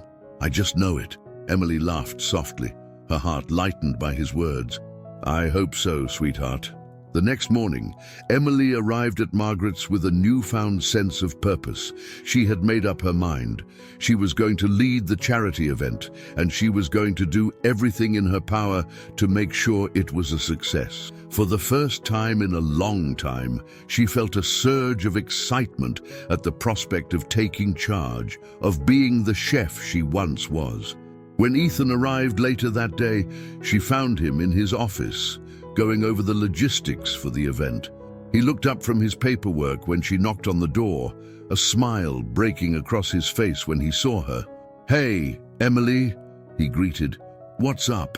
Emily stepped inside, her heart pounding in her chest. "I've made a decision," she said, her voice steady. "I'm going to lead the event." Ethan's smile widened, a look of pride and relief washing over his face. "That's fantastic news," he said, standing up from his desk. "I knew you were the right person for the job." Emily smiled, though there was still a hint of nervousness in her eyes. "I'm still scared," she admitted, her voice softer now. "But I know it's the right thing to do." Ethan nodded, his expression understanding. "Being scared is normal, but you're going to do great, Emily. You've already proven that." Emily took a deep breath, her determination solidifying. "I just need to make sure everything is perfect." "We'll make sure it is," Ethan said, his voice full of confidence. "You've got a great team behind you, and we'll all be working together to make it happen. You're not alone in this." Emily smiled, the warmth of Ethan's words filling her with a sense of reassurance. She had been through so much: illness, fear, self-doubt. But now, standing on the precipice of this new challenge, she felt stronger than she had in years. She was ready to face whatever came next. "Okay," she said, her voice firm. "Let's do this." As the weeks went by, Emily threw herself into the preparations for the charity event. She worked closely with the kitchen staff, designing the menu, testing dishes, and ensuring that every detail was perfect. The excitement of the event began to build, not just within the restaurant, but throughout the city. Margaret's had a reputation for hosting some of the most exclusive and successful events in Chicago, and this year's charity dinner was expected to be one of the biggest yet. Emily spent long hours at the restaurant, carefully overseeing every aspect of the event. She felt the weight of responsibility, but instead of shrinking under it, she rose to meet it head-on. With each passing day, her confidence grew, and the fear that had once held her back began to dissipate. She wasn't just surviving anymore, she was thriving. David, too, continued to flourish under Ethan's mentorship. The boy had become a familiar presence in the kitchen, eagerly learning everything he could from the chefs. Though he was still young, Ethan could see the makings of a great cook in him. David's determination and willingness to work hard reminded Ethan of himself at that age, and he couldn't help but feel a sense of pride in the boy's progress. One evening, as the charity event drew nearer, Emily and David sat together at the dinner table in their small apartment. The apartment was still modest, but the atmosphere inside was lighter, filled with the warmth of hope and possibility. Emily looked at her son, a smile playing on her lips as she thought about everything they had been through. "David," she began, her voice thoughtful, "I want you to know how proud I am of you." David looked up from his plate, his expression puzzled. "Proud of me? For what?" "For everything," Emily said, her eyes shining with emotion. "You've been so strong through all of this. You've been by my side, encouraging me when I didn't think I could keep going. And now you're finding your own path. I couldn't be prouder of the young man you're becoming." David's face flushed with embarrassment, but there was a smile on his lips. "Thanks, Mom," he mumbled, looking down at his plate. "But I'm just doing what you always taught me to do. Keep going, no matter what." Emily's heart swelled with pride. She had fought so hard to get back to this point, and now, looking at her son, she knew that the struggle had been worth it. They had both grown so much, and there was still so much ahead for them. As the night of the charity event approached, the excitement within Margaret's reached a fever pitch. Emily could feel the anticipation building in her chest, but instead of fear, there was a sense of excitement, a readiness to take on the challenge. She was no longer the woman who had been broken by illness and doubt. She was a chef, a leader, and she was ready to show the world what she was capable of. The night of the charity event had finally arrived, and the atmosphere inside Margaret's was electric. The restaurant had been transformed into an elegant venue, filled with shimmering lights and perfectly set tables, ready to welcome the city's elite. Outside, luxury cars lined the streets, and guests in formal attire began to arrive, their anticipation palpable. For Emily, the weight of the evening was undeniable. She stood in the heart of the kitchen, her hands resting on the stainless steel countertop, taking a moment to breathe before everything began.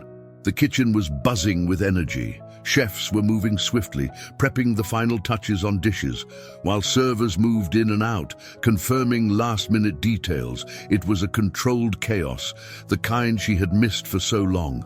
But tonight, it was different. Tonight, she was in charge. Ethan had been by her side throughout the preparation, but now, as the event was about to begin, he had given her space.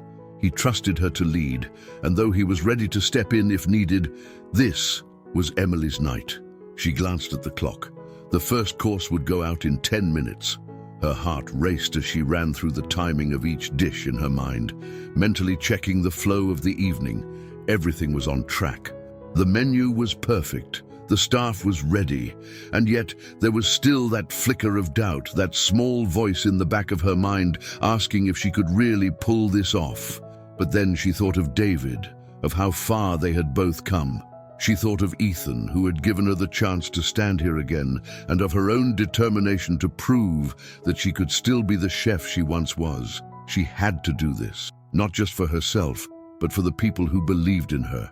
"All right, everyone," Emily called out, her voice carrying through the kitchen. "Let's get ready. The first course is going out soon. I want everything perfect. Remember, we've worked hard to get here, so let's make this night unforgettable."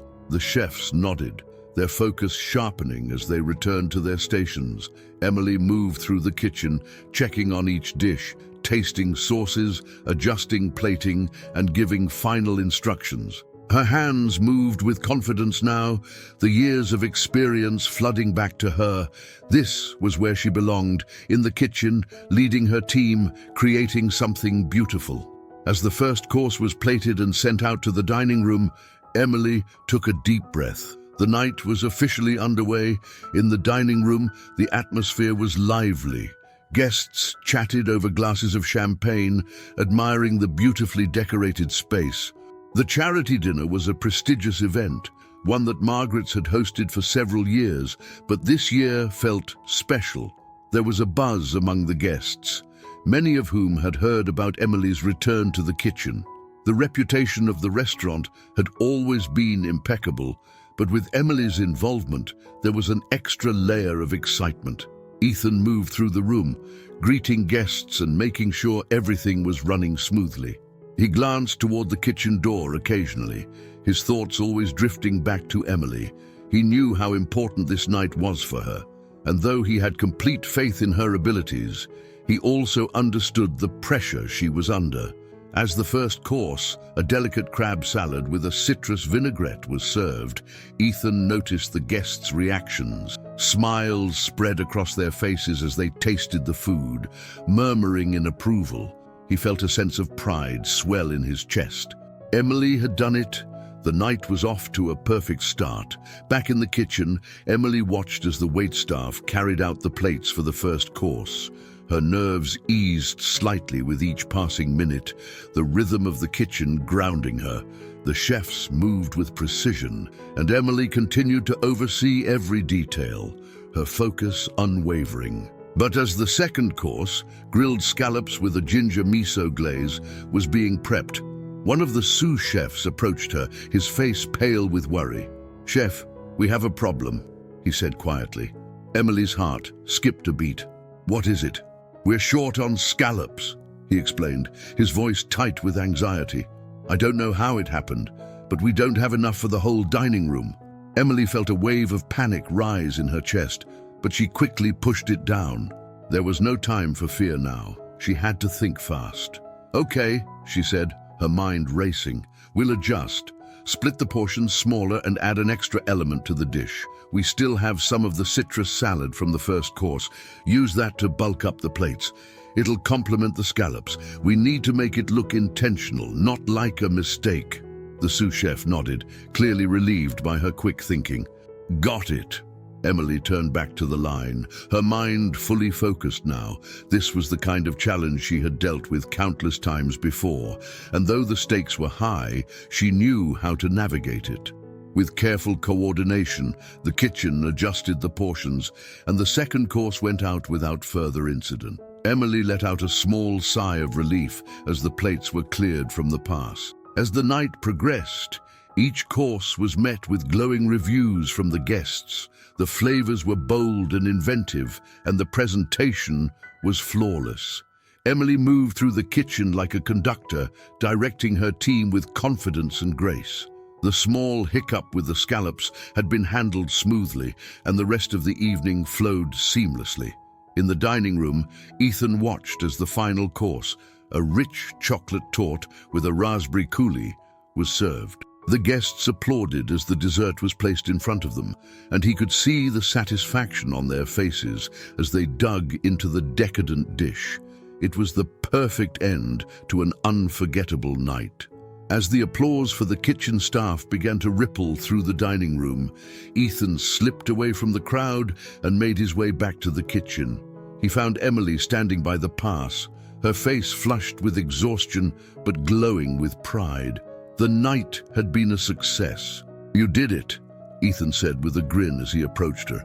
Emily looked up at him, her eyes bright with relief and joy. "We did it," she corrected, her voice full of gratitude. Ethan chuckled, shaking his head. "You led this team, Emily. You made it happen. The guests loved everything." Emily smiled, the weight of the night finally lifting from her shoulders. "It was a team effort," she said softly. "But yeah, it feels good." Ethan placed a hand on her shoulder, his expression warm. "You were incredible tonight. I'm proud of you, Emily. You've come a long way." Emily's smile faltered for a moment as she absorbed his words, the emotion of the night catching up with her.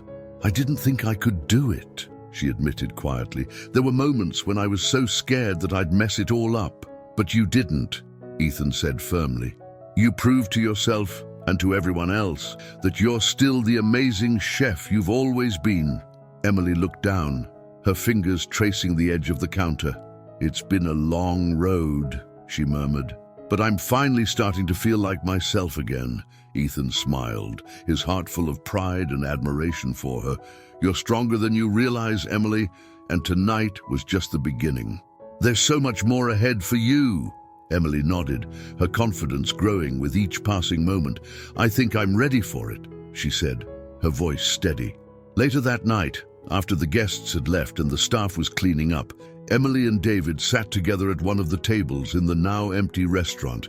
David had been helping in the kitchen throughout the night, running small tasks and assisting the chefs where he could. He had watched his mother lead with a mix of awe and pride, and now, as they sat together, he couldn't help but grin. "You were amazing tonight, Mom," David said, his voice full of admiration. Everyone was talking about how great the food was.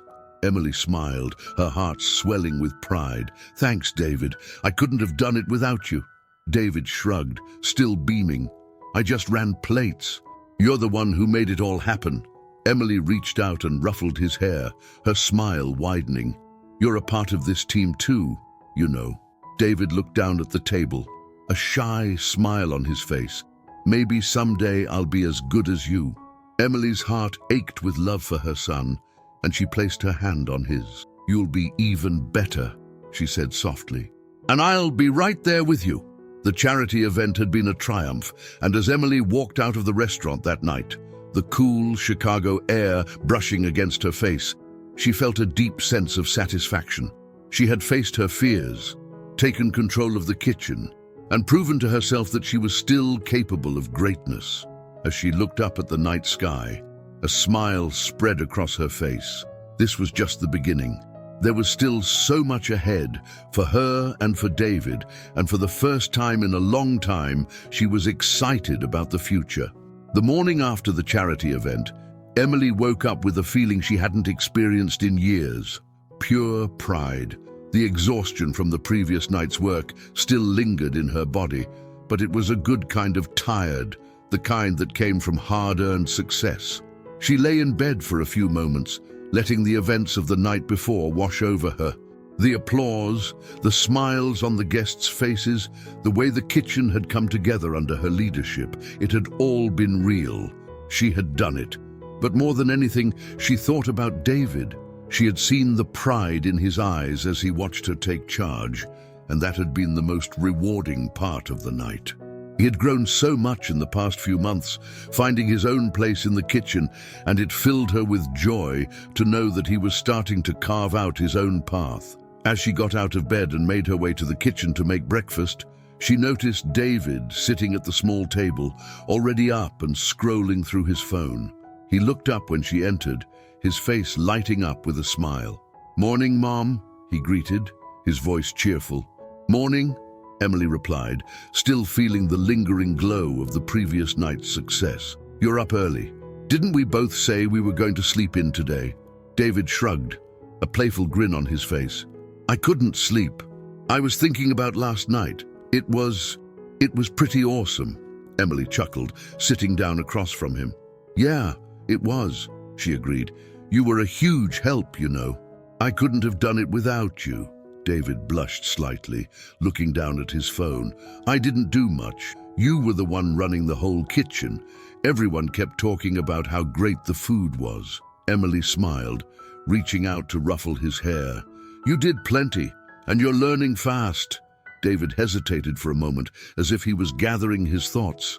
"I've been thinking," he began slowly, his eyes flickering up to meet hers, "about cooking, about maybe doing this for real, like as a job." Emily's heart swelled with pride, but she kept her expression calm, not wanting to overwhelm him. "You mean becoming a chef?" she asked gently.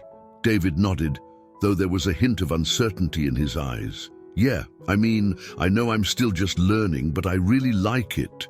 Being in the kitchen, helping out, it feels good, like I actually enjoy it. And I've been learning a lot from Chef Alex and the others." Emily's smile widened. "David, that's amazing. If it's something you're passionate about, I'll support you all the way." David looked relieved, his shoulders relaxing slightly. "I just didn't know if you'd think it was a good idea. I know it's a tough job." Emily nodded, her voice soft but firm. "It is a tough job, but it's also one of the most rewarding things you can do. If it's what you love, then it's worth the hard work." David grinned, clearly excited by the possibility. "I've been thinking about asking Ethan if I can do more at the restaurant, maybe start learning more, helping with prep work and stuff like that." Emily's heart warmed at the thought of David following in her footsteps, but she also wanted to make sure he understood the realities of the job. "It's a lot of work, David," she cautioned. "Long hours, and it's not always glamorous. But if it's what you want, I'll be there to help you every step of the way." David nodded, his face serious. "I know. I'm ready for it. I want to learn." Emily smiled, proud of her son's determination. "Then we'll talk to Ethan together. I'm sure he'll be thrilled to hear you want to get more involved." Later that day, Emily and David headed to Margaret's. The restaurant was quiet during the late afternoon lull, with only a few staff members preparing for the evening service. Ethan was in his office, going over the final numbers from the charity event. When Emily knocked on the door and stepped inside with David, Ethan looked up with a grin. "Hey, you two," he greeted, standing up to shake David's hand. "How are you feeling after last night?" "That was one of our best events yet," Emily smiled, her confidence from the night before still carrying her. "It was a success," she said. "Thank you for trusting me with it." Ethan waved off her gratitude with a smile. "You earned it, Emily. You were incredible. I knew you could handle it." David, who had been standing quietly beside his mother, cleared his throat, drawing both Ethan and Emily's attention. He looked a little nervous, but there was also excitement in his eyes. "Actually, there's something I wanted to talk to you about," David said, glancing at his mother for support. Ethan raised an eyebrow, intrigued. "Sure, what's on your mind?" David took a deep breath, gathering his thoughts. "I've been thinking a lot about cooking. I really enjoy being in the kitchen, and I want to learn more. I was hoping maybe I could do more here. Like start helping out with prep work and maybe even learn some of the basics." Ethan's face lit up with a smile. "You want to get more involved in the kitchen?" David nodded, his face earnest. "Yeah, I know I have a lot to learn, but I'm ready to work hard. I really like it here, and I want to be part of the team." Ethan glanced at Emily, who gave him an encouraging nod. "Well," Ethan said, turning back to David, "I think that's a great idea. You've already shown that you've got a good attitude and a willingness to learn, and that's half the battle in a kitchen. If you're serious about this, I'd be happy to have you help out more." David's face lit up with excitement. "Really? That would be awesome." Ethan chuckled. "Really? We'll start you with some basic prep work, cutting vegetables, organizing ingredients, that kind of thing. And as you get more comfortable, we'll teach you more." "Sound good?" David nodded eagerly, his grin stretching from ear to ear. "Yeah, that sounds great." Emily watched the exchange with a full heart. She couldn't have been prouder of David. He was taking charge of his future, and she was excited to see where this path would lead him. Over the next few weeks, David became a regular fixture in the kitchen at Margaret's. He worked after school and on weekends, starting with the basics, chopping vegetables, learning about knife safety, and assisting the chefs with prep work. Though he was still young, his enthusiasm and dedication were clear, and the chefs were more than happy to teach him. They saw potential in him, the same spark that had once driven Emily and Ethan to pursue their culinary careers. Ethan, who had taken a special interest in mentoring David, made sure to guide him not only in the technical aspects of cooking, but also in the mindset required to succeed in a professional kitchen. He taught David the importance of teamwork, discipline, and attention to detail. And as David grew more comfortable in the kitchen, Ethan gave him more responsibilities, allowing him to shadow the chefs during service and even help with plating dishes on quieter nights. For Emily, watching David grow in confidence and skill was one of the greatest joys of her life. She had fought so hard to rebuild her own career, and now, seeing her son find his own passion, she felt a sense of fulfillment that she hadn't known was possible. The restaurant had become more than just a place of work for them. It was a place where their lives were being shaped, where they were both finding their footing in a world that had once seemed so uncertain. One evening, after a particularly busy dinner service, Emily and David sat together in the kitchen, the sounds of the restaurant fading as the staff began to clean up. David was exhausted but happy, a proud smile on his face as he wiped down the counter. "You're doing great," Emily said, her voice filled with pride. "I can see how much you've learned already." David grinned, though he looked tired. "Thanks, Mum. It's hard work, but I love it," Emily chuckled, leaning back against the counter. "I know the feeling." David hesitated for a moment, then looked at his mother with a thoughtful expression. "Do you ever miss having your own restaurant, like the bistro you used to run?" Emily paused, the question catching her off guard. She hadn't thought about her old bistro in a long time. After she had gotten sick, she had been forced to close it down, and the loss of that dream had been one of the hardest things she had ever faced. But now, after everything she had been through, she was in a different place. "Sometimes," she admitted softly, "I miss the feeling of running my own place, of creating something from scratch. But I also know that I wasn't ready to come back to that after everything that happened." David nodded, his eyes thoughtful. "Do you think you'll ever want to open another restaurant? Maybe someday?" Emily smiled, her heart warmed by the thought. "Maybe," she said, her voice hopeful. "But right now, I'm happy where I am. I'm working with amazing people, doing what I love, and I get to see you finding your own passion, which is even better." David smiled, looking down at the counter. "I'm glad you're back in the kitchen, Mom. You're really good at what you do." Emily felt a surge of emotion, her heart swelling with love for her son. "Thanks, David. I'm proud of you too. You're going to be an amazing chef someday." David blushed, a shy grin on his face. "Well, I've got a good teacher."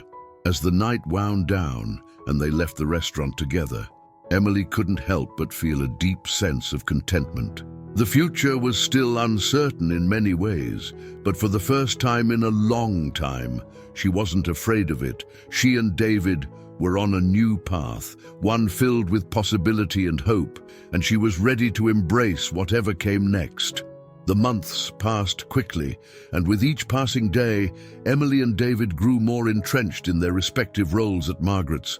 For Emily, the transition back into the culinary world had been smoother than she expected. The charity event had not only bolstered her confidence, but also cemented her place as a vital part of the restaurant's success. As for David, he had continued to thrive under Ethan's guidance, steadily improving his skills and gaining more responsibility in the kitchen. But as their lives began to stabilize, new challenges started to emerge, challenges that would test their resilience and the strength of their bond. It was a Friday afternoon, and the restaurant was preparing for what was expected to be one of the busiest weekends of the year. A large corporate event was booked, and the pressure to deliver was immense. As Emily moved through the kitchen, checking the inventory and coordinating with the staff, she noticed a growing tension among the team. Everyone was on edge, and the usual camaraderie seemed strained. "Everything okay?" Emily asked one of the sous chefs, a young woman named Maria. who had been with the restaurant for a few years. Maria hesitated, glancing around the kitchen before answering. "I think some of the team is feeling the pressure," she admitted quietly. "We've had back-to-back events, and people are tired. It's starting to show." Emily frowned, her concern growing. She had noticed the exhaustion in the staff's faces over the past few days, but she hadn't realized how much it was affecting morale. The pace at Margaret's had picked up significantly since the charity event, and while the restaurant's success was a blessing, it had also created new challenges. "I'll talk to Ethan," Emily said, her voice firm. "We can't keep pushing everyone like this. They need a break." Maria nodded, her relief evident. "Thanks, Chef. I know everyone will appreciate it." As Emily made her way toward Ethan's office, her mind raced with thoughts of how to handle the situation. She knew all too well how demanding the restaurant industry could be, but she also understood the importance of balance. Burnout was real, and if they didn't address it soon, it could lead to bigger problems down the line. When she reached Ethan's office, she knocked lightly on the door before stepping inside. Ethan looked up from his desk, his expression brightening when he saw her. "Hey, Emily," he greeted. "What's up?" Emily closed the door behind her and sat down across from him, her tone serious. "We need to talk about the staff," she said, getting straight to the point. "I'm starting to notice some burnout. They've been working non-stop since the charity event, and it's starting to affect morale." Ethan leaned back in his chair, his brow furrowed as he listened. "I've noticed it too," he admitted. "It's been a crazy few months. We've had more events than usual, and the demand has been higher than ever." Emily nodded, understanding the pressure they were all under. "We need to find a way to give them a break," she said. "Even if it's just a day or two to recharge. If we keep pushing like this, we're going to lose good people." Ethan sighed, running a hand through his hair. "You're right," he said after a moment. "I've been so focused on keeping up with the demand that I didn't realize how hard we were pushing the team. I'll figure out a way to stagger some time off for everyone." Emily smiled, relieved that Ethan was on board. "Thank you," she said. "I know it's hard, but we can't afford to burn out the staff." Ethan nodded, his expression thoughtful. "I'll start making adjustments right away," he promised. "We'll figure it out." As Emily left the office, she felt a sense of responsibility settle over her. She had always been a leader in the kitchen, but now, more than ever, she needed to take care of her team. They were the backbone of Margaret's, and without them, the restaurant couldn't thrive. Later that evening, as the dinner rush kicked into high gear, Emily kept a close eye on the staff, making sure everyone was managing the workload.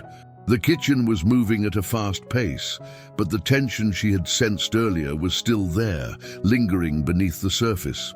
David, who had been assigned to help with prep work that night, was working diligently alongside one of the more experienced line cooks.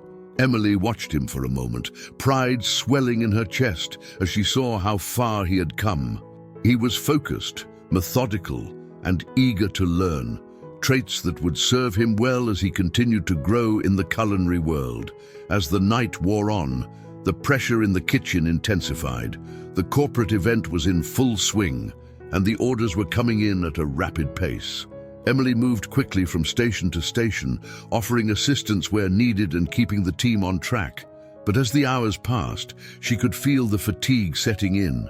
"Chef, we're running low on the duck," one of the cooks called out, his voice tight with urgency. Emily hurried over to check the stock, her heart sinking when she saw how little they had left. They had underestimated the number of guests who would order the dish, and now they were dangerously close to running out. "Okay, let's switch to the backup protein," Emily said, keeping her voice calm. "We'll serve the steak instead. Make sure it's prepared the same way, and let the servers know about the change."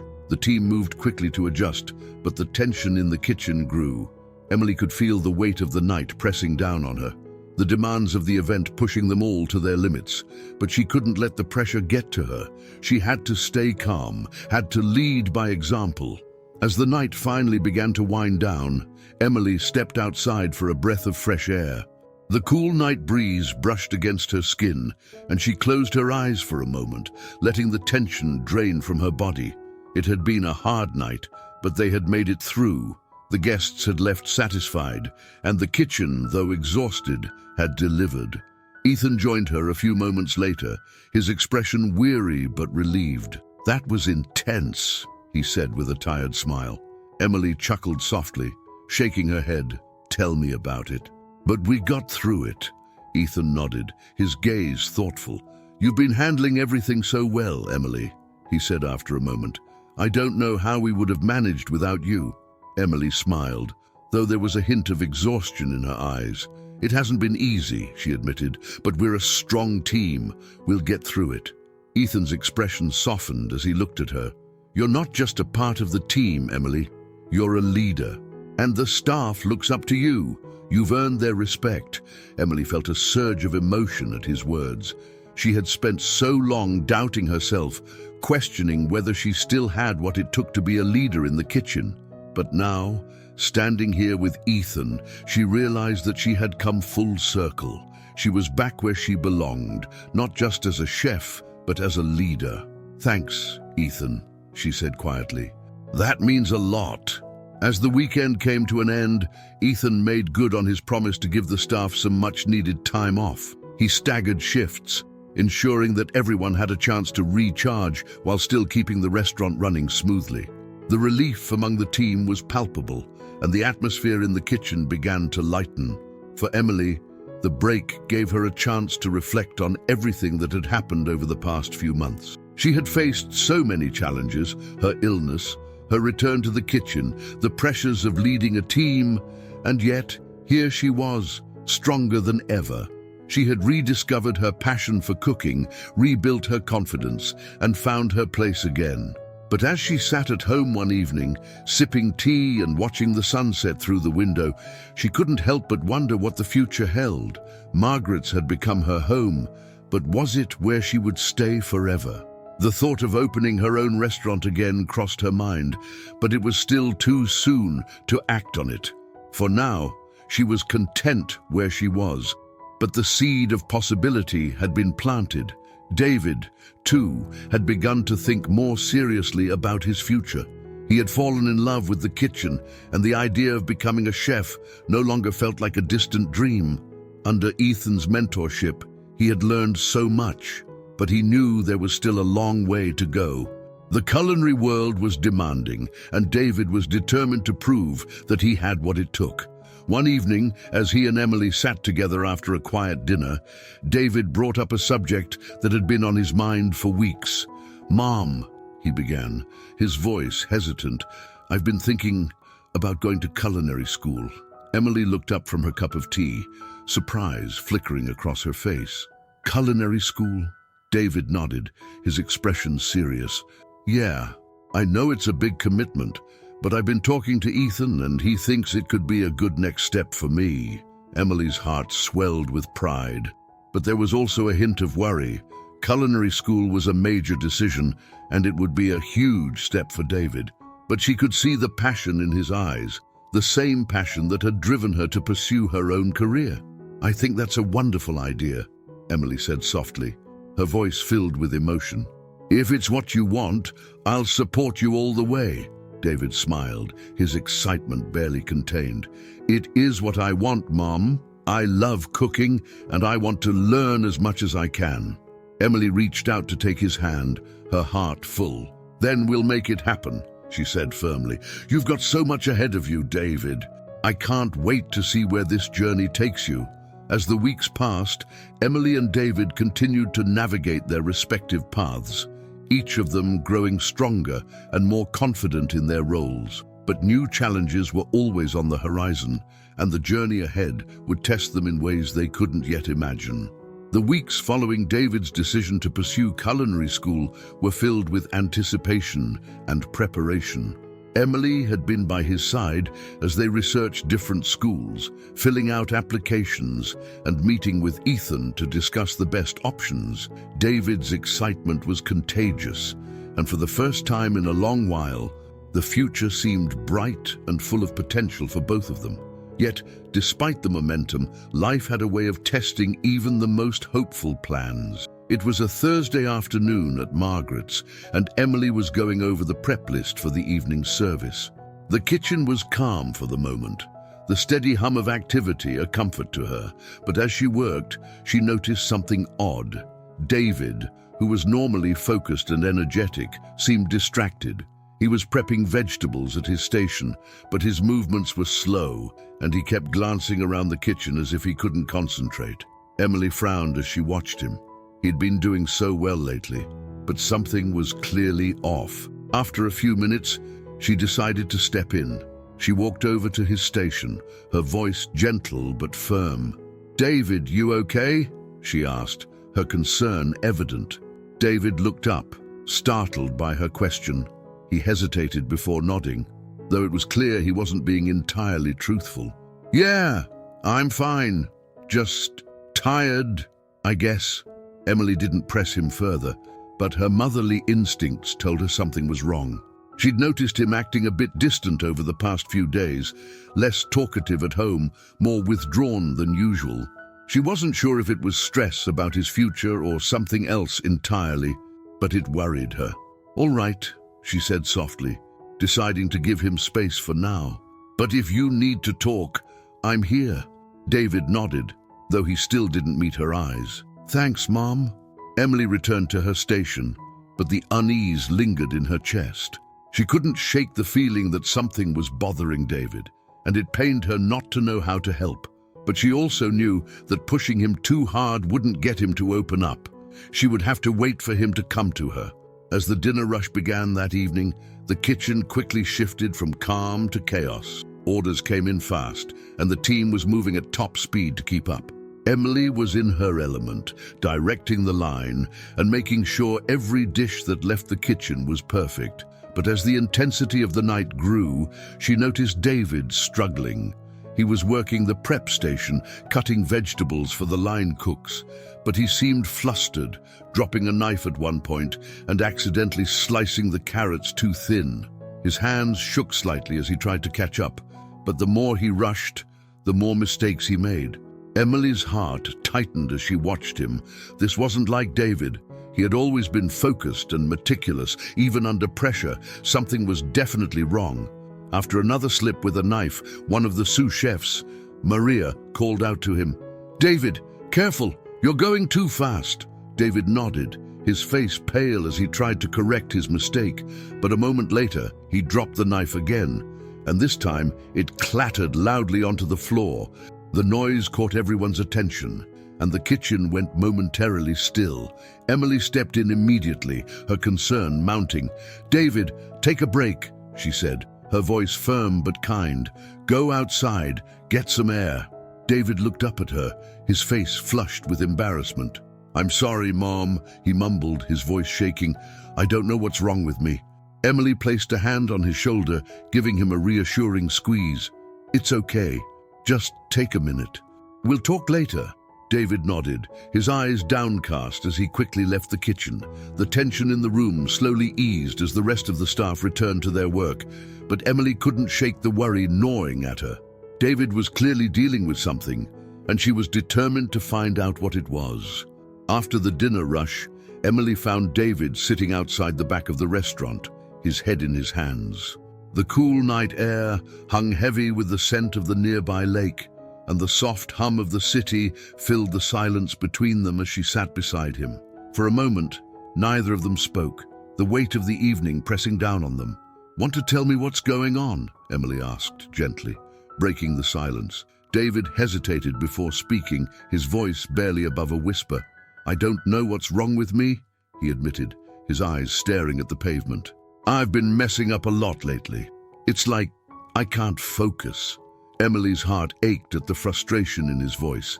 She had seen the pressure he'd been putting on himself, the weight of trying to prove that he could make it in the kitchen, but she hadn't realized just how deeply it was affecting him. "Is it about culinary school?" she asked softly. "Are you feeling overwhelmed by everything?" David let out a shaky breath, nodding slowly. "Yeah, I guess. It's just, everyone's expecting me to be this great chef, and I'm not sure if I can do it. What if I'm not good enough? What if I mess it all up?" Emily felt a wave of sympathy wash over her. She remembered feeling that same doubt when she was younger, just starting out in the culinary world. The pressure to succeed, the fear of failure, it had all been so overwhelming. But she had learned that failure was part of the journey, and it was what had made her stronger. "You're not supposed to have it all figured out right away," Emily said gently.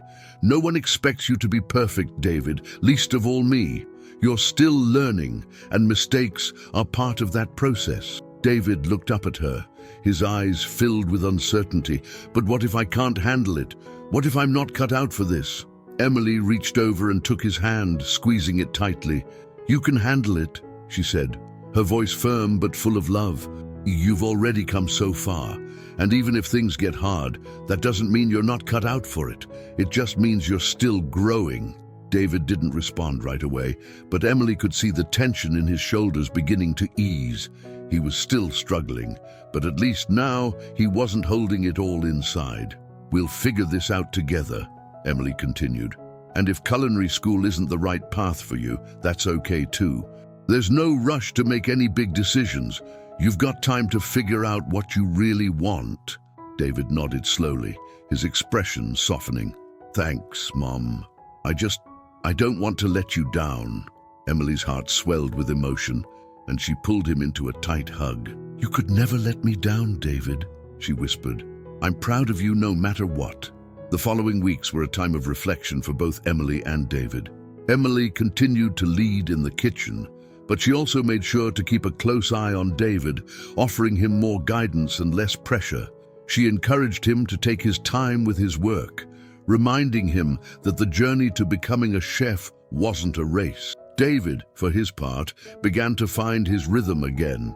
He still struggled with doubt at times, but with his mother's support and Ethan's mentorship, he slowly regained his confidence. He spent more time learning the fundamentals, focusing on the skills he wanted to improve without the looming pressure of perfection. He hadn't made a final decision about culinary school yet, but for the first time in weeks, he didn't feel rushed to do so. One evening, as the restaurant closed after a successful dinner service, Emily and Ethan sat together in the kitchen, enjoying a moment of quiet after the rush.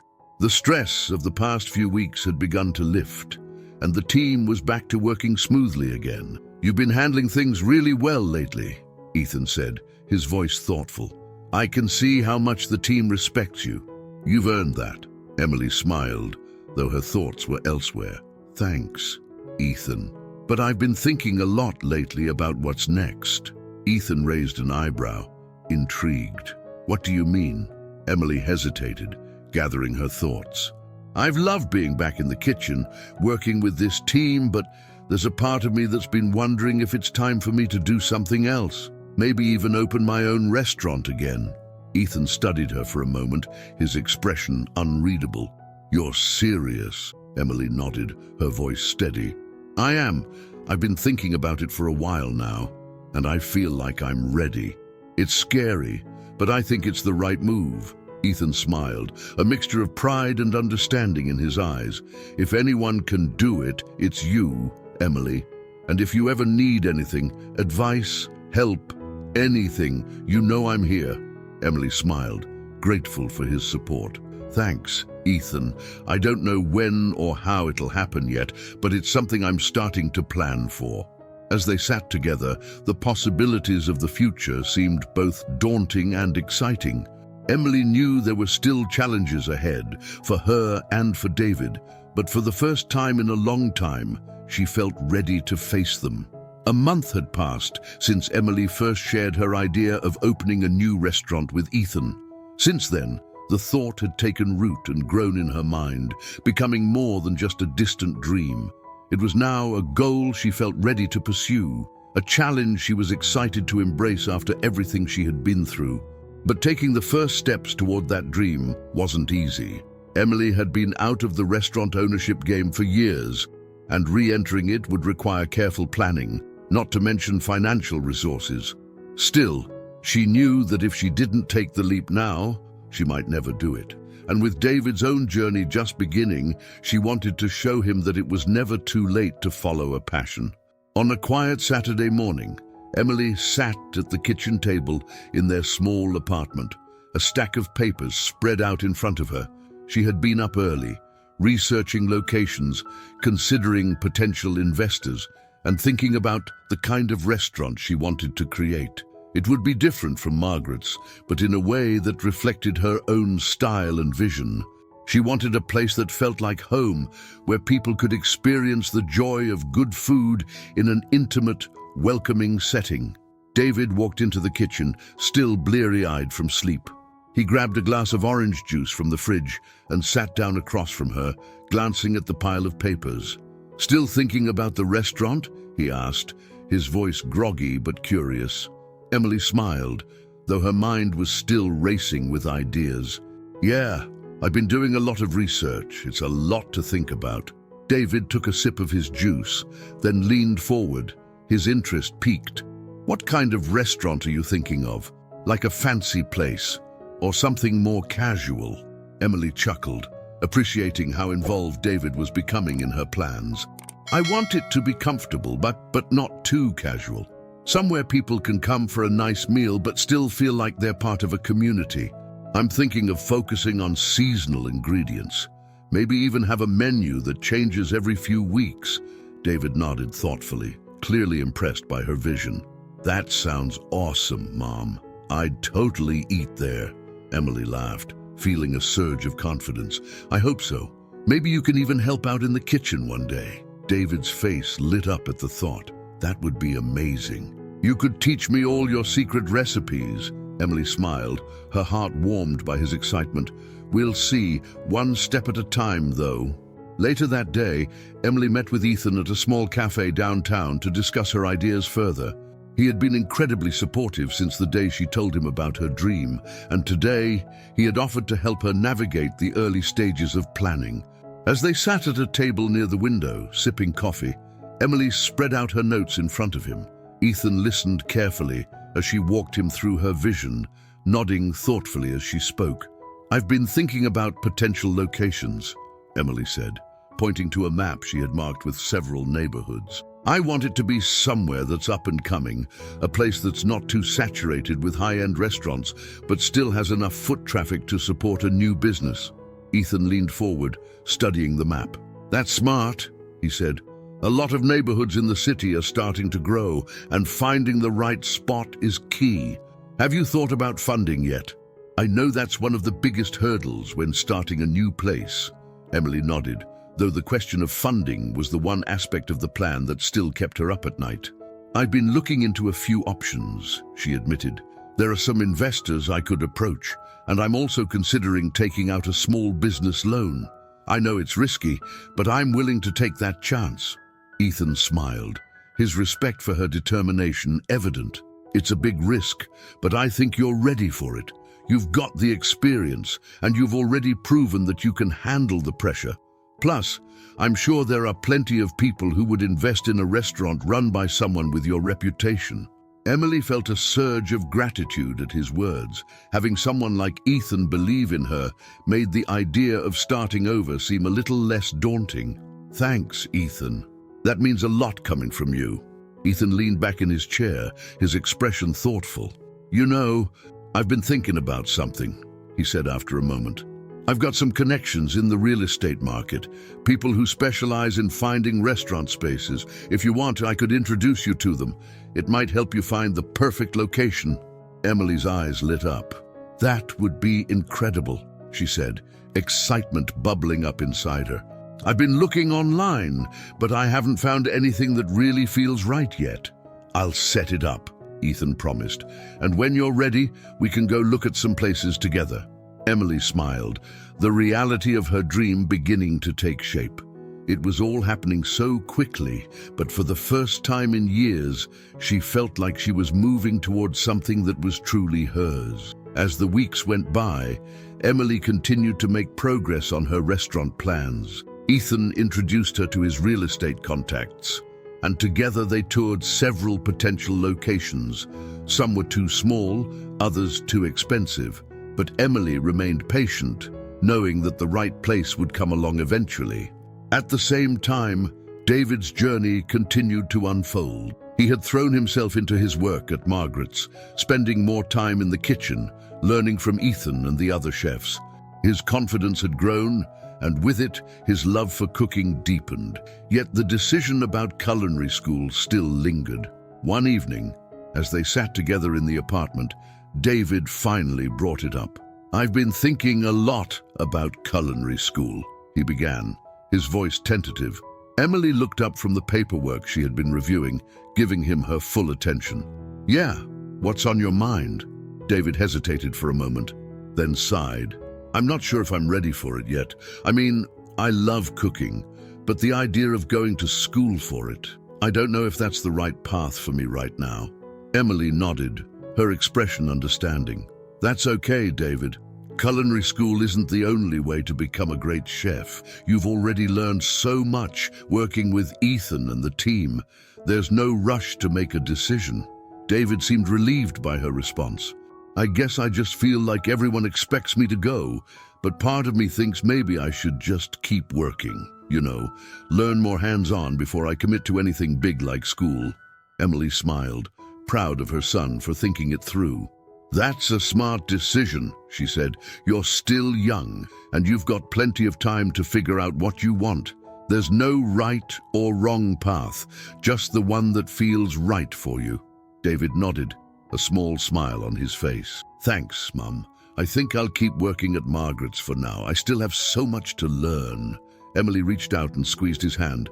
"You're already doing great, David. I'm proud of you."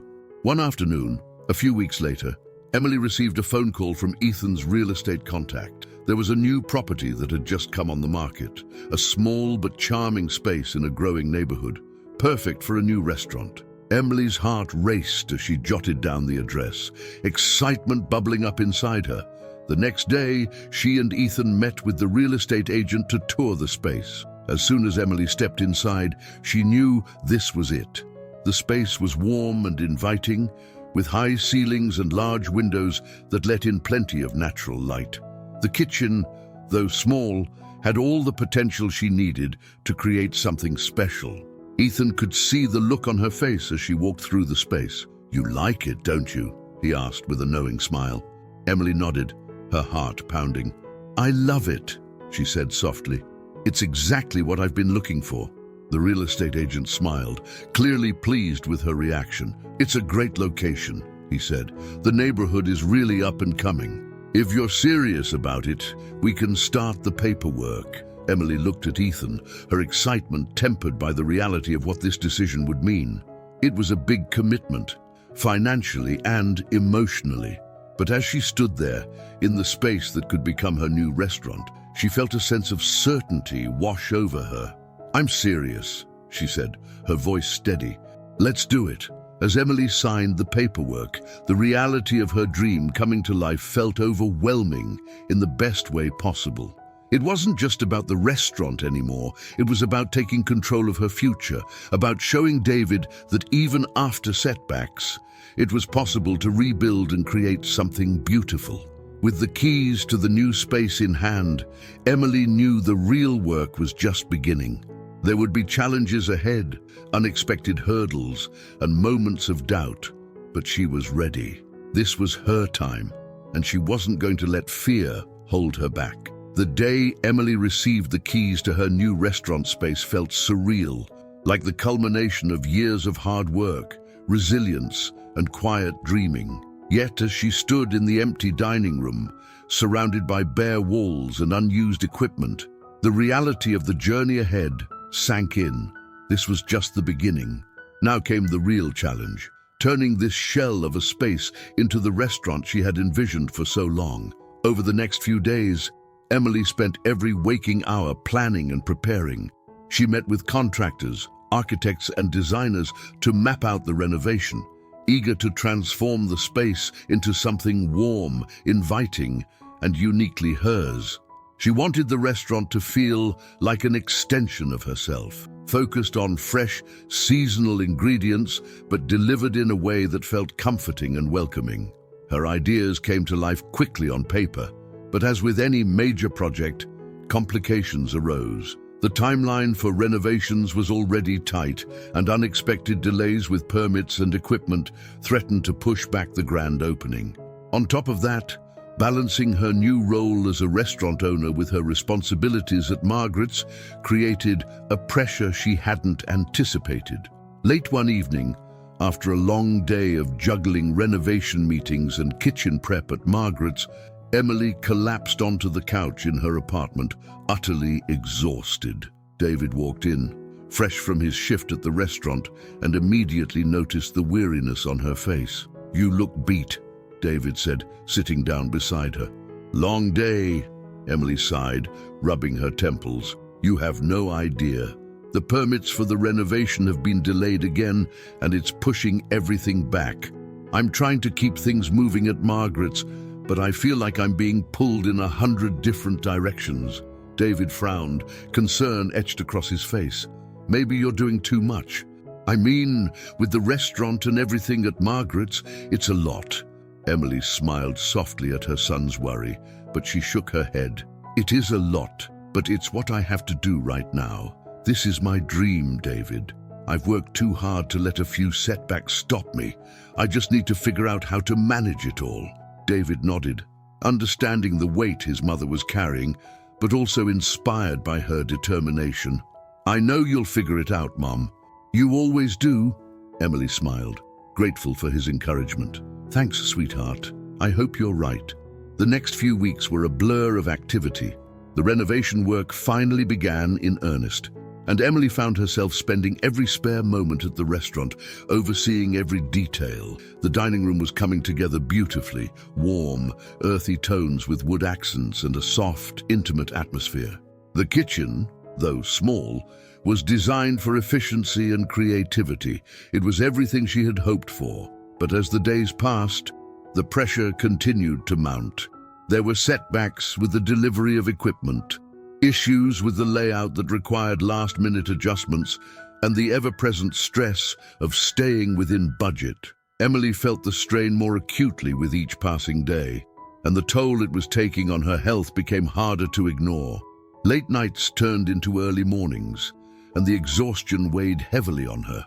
One afternoon, after a particularly frustrating meeting with the contractors, Emily found herself standing alone in the empty dining room, her head spinning from the stress. She leaned against the bar, taking a deep breath to steady herself, but the feeling of dizziness wouldn't go away. Suddenly, her phone rang. It was Ethan. "Hey, how's it going?" Ethan's voice was upbeat, but Emily could hear the underlying concern. "It's going," Emily replied, trying to keep her voice steady. "The renovations are taking longer than expected, and I'm trying to manage everything at once. It's just a lot." Ethan paused for a moment. "Emily, you've been pushing yourself too hard. I can hear it in your voice. You're not superhuman. You need to take a break." Emily let out a tired laugh. "A break? I don't have time for a break, Ethan. There's too much to do." "I know there's a lot to do," Ethan said gently, "but you're not going to get anywhere if you burn yourself out. You need to trust your team and let them handle some of the load. You don't have to do everything yourself." Emily sighed, knowing he was right, but letting go of control wasn't easy for her, especially when so much was riding on the success of the restaurant. "I just want it to be perfect," she admitted, her voice soft. "It will be," Ethan reassured her. "You've put your heart and soul into this, and it's going to be incredible. But you've got to pace yourself, or you won't be able to enjoy the moment when it all comes together." Emily nodded, feeling the weight of his words sink in. "You're right," she said finally. "I'll try to step back a little." "Good," Ethan replied. "And remember, I'm here to help. You don't have to do this alone." True to her word, Emily began delegating more responsibilities to her contractors and trusting her team at Margaret's to manage things in her absence. The relief was immediate. With fewer tasks weighing her down, she found herself with more energy and focus, and she began to see real progress in the restaurant. The kitchen equipment was finally installed, and the menu testing began. Emily spent long hours in the new kitchen, experimenting with dishes, refining flavors, and perfecting the presentation. It was the part of the process she loved the most, creating something new, something that reflected her vision. David, who had been helping her every step of the way, was a constant source of support. He joined her in the kitchen for tastings, offering feedback on the dishes and even suggesting a few ideas of his own. His passion for cooking had only grown stronger, and Emily couldn't have been prouder of the chef he was becoming. One evening, as Emily and David sat together in the new restaurant, going over the final menu, David hesitated before speaking. "Mum, there's something I've been thinking about," he began, his voice careful. Emily looked up from her notes, her curiosity piqued. "What's on your mind?" David shifted in his seat, clearly nervous. "I've been thinking about asking Ethan if I can take on more responsibilities at Margaret's, like maybe working as an assistant line cook or something. I know I still have a lot to learn, but I feel like I'm ready for more." Emily smiled, her heart swelling with pride. "I think that's a great idea, David. You've been doing so well, and I'm sure Ethan would be thrilled to give you more responsibility." David grinned, clearly excited by the idea. "I just didn't want to overstep, but I really want to keep learning, and I think this would be a good step." Emily reached across the table and squeezed his hand. "You're not overstepping. You're taking initiative, and that's exactly what a good chef does. I'm proud of you." David's smile widened, and Emily felt a surge of happiness knowing that her son was finding his path. It wasn't just her dream that was coming to life, it was David's too. As the grand opening of Emily's restaurant approached, the pace of work intensified.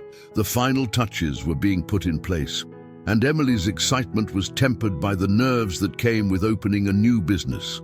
But as the day drew closer, she found herself less focused on the fear of failure and more excited about the possibilities ahead. On the night of the soft opening, the restaurant was filled with close friends, family, and a few local food critics. Emily moved through the dining room, greeting guests and checking in with the kitchen staff, her heart racing with anticipation. The menu, a carefully curated selection of seasonal dishes, was met with rave reviews, and the atmosphere in the room was electric. As the evening wound down, Emily stood behind the bar, watching as the last of the guests lingered over dessert. She felt a deep sense of pride and accomplishment, knowing that she had made this happen. The restaurant, once just a dream, was now a reality. Ethan approached her, a glass of wine in hand, his smile warm and genuine. "You did it," he said, raising his glass in a toast. "The place is amazing, Emily. You should be proud." Emily smiled, clinking her glass against his. "I couldn't have done it without you," she said sincerely. "Thank you for everything." Ethan shrugged, though his eyes were filled with pride. "You didn't need me. This was all you." As they stood together, watching the evening come to a close, Emily felt a sense of peace wash over her. The journey had been long and difficult, filled with setbacks and challenges, but she had made it. Her restaurant was open, and she was ready for whatever came next. The grand opening of Emily's new restaurant, the Harvest Table, had been an undeniable success. The warm, inviting atmosphere, combined with Emily's carefully curated menu, had resonated deeply with both the guests and the local food critics who attended the soft opening. But now that the excitement of that first night had passed, the real challenge lay ahead, keeping the restaurant running smoothly and maintaining the high standards she had set for herself and her team. The morning after the soft opening, Emily arrived at the restaurant early, well before the rest of her staff. The quiet stillness of the empty dining room was a sharp contrast to the hustle and bustle of the night before. She walked slowly through the space, touching the backs of chairs and running her fingers along the polished wood of the tables, taking a moment to appreciate how far she had come. But there was little time to dwell on the past. The day ahead would be a busy one, and she had a long list of tasks to tackle before the dinner service. The Harvest Table had generated significant buzz after the soft opening, and they were fully booked for the next 2 weeks. Emily knew that the pressure would only increase from here, and she was determined to make sure everything ran perfectly. As she moved into the kitchen, her mind shifted into problem-solving mode. She needed to make sure her team was ready to handle the influx of customers, that the supply chain for fresh ingredients was secure, and that any minor issues from the soft opening were ironed out before they turned into bigger problems. When her head chef, Carlos, arrived, Emily greeted him with a smile and handed him the updated prep list. Carlos had been with her since the early planning stages of the restaurant and had quickly become her right hand in the kitchen. His calm, methodical approach to cooking was the perfect balance to Emily's creative intensity. "Morning, chef," Carlos said, scanning the list. "Everything looks good. We'll be ready for tonight." Emily nodded, though her mind was already racing with a dozen other thoughts. "Let's make sure we stay on top of the timing," she said, walking over to the prep station. "I don't want any delays like we had last night with the appetizers." Carlos gave her a reassuring smile. "We'll have it under control. Don't worry." As the day progressed, the kitchen buzzed with activity. Emily oversaw every detail, from the slicing of vegetables to the plating of the final test dishes for the evening service. It was exhilarating, but also exhausting. The pressure of running her own restaurant was far greater than she had anticipated, and despite the success of the soft opening, there were countless small issues that needed constant attention. By mid-afternoon, Emily found herself feeling overwhelmed. The walk-in refrigerator was acting up, and the delivery of fresh produce had been delayed by an hour, throwing off the entire prep schedule.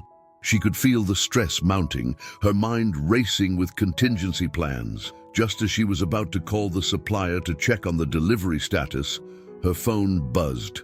It was a message from David. "Hey, Mom, how's everything going? Let me know if you need help tonight. I'm off after the lunch shift at Margaret's." Emily smiled at the message, feeling a small wave of relief wash over her. David had been an incredible support throughout the entire process of opening the restaurant, and knowing that he was always ready to help gave her a sense of comfort. "Thanks, sweetheart. We're a bit behind schedule, but we'll manage. I'll let you know if I need an extra pair of hands tonight."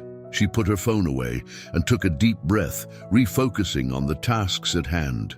The restaurant business was never easy, but she had faced bigger challenges before and come out stronger.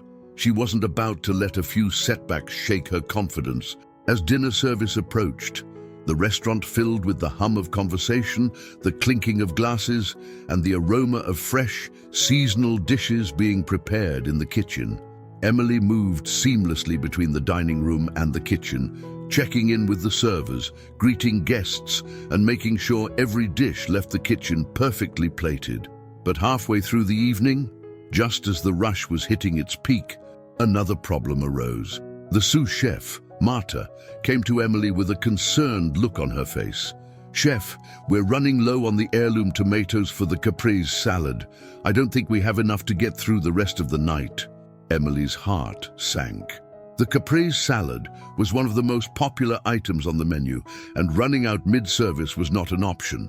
She quickly ran through the possibilities in her mind. They couldn't send out incomplete dishes, and substituting ingredients at this point would risk upsetting customers. "Okay," Emily said, her voice steady despite the panic bubbling inside her. "We'll switch to the second option for the appetizers.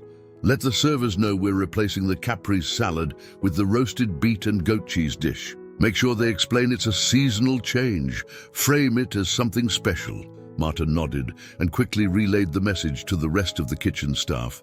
Emily took a deep breath, watching as her team adapted to the change. The switch was seamless, and the servers handled the situation with grace, but it was a stark reminder of the unpredictable nature of the restaurant business. By the end of the night, Emily was exhausted but relieved. Despite the challenges, the service had gone well, and the guests had left happy. She sat at one of the empty tables in the dining room, sipping a glass of water and allowing herself a moment of quiet reflection. It had only been a few weeks since the soft opening, but already she could feel the weight of the responsibilities piling up. There were so many moving parts to manage: staffing, inventory, marketing, customer relations, and it sometimes felt like there weren't enough hours in the day to handle it all. As she sat there, the front door opened, and David walked in, still in his chef's coat from Margaret's. He spotted Emily and smiled, walking over to join her at the table. "Long night?" he asked, sitting down across from her. Emily chuckled softly, shaking her head. "You have no idea. But we made it through. How was your shift?" David shrugged, though there was a hint of excitement in his eyes. "It was good.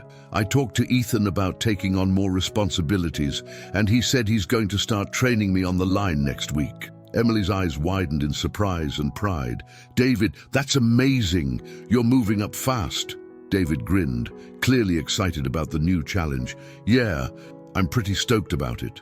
I still have a lot to learn, but Ethan thinks I'm ready."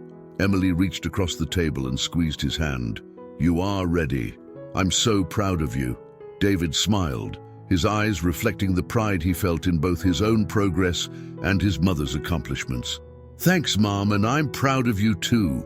The harvest table is incredible. I knew you'd pull it off." Emily smiled, though there was a flicker of doubt in her mind. She had pulled it off so far, but she knew there were many more hurdles ahead.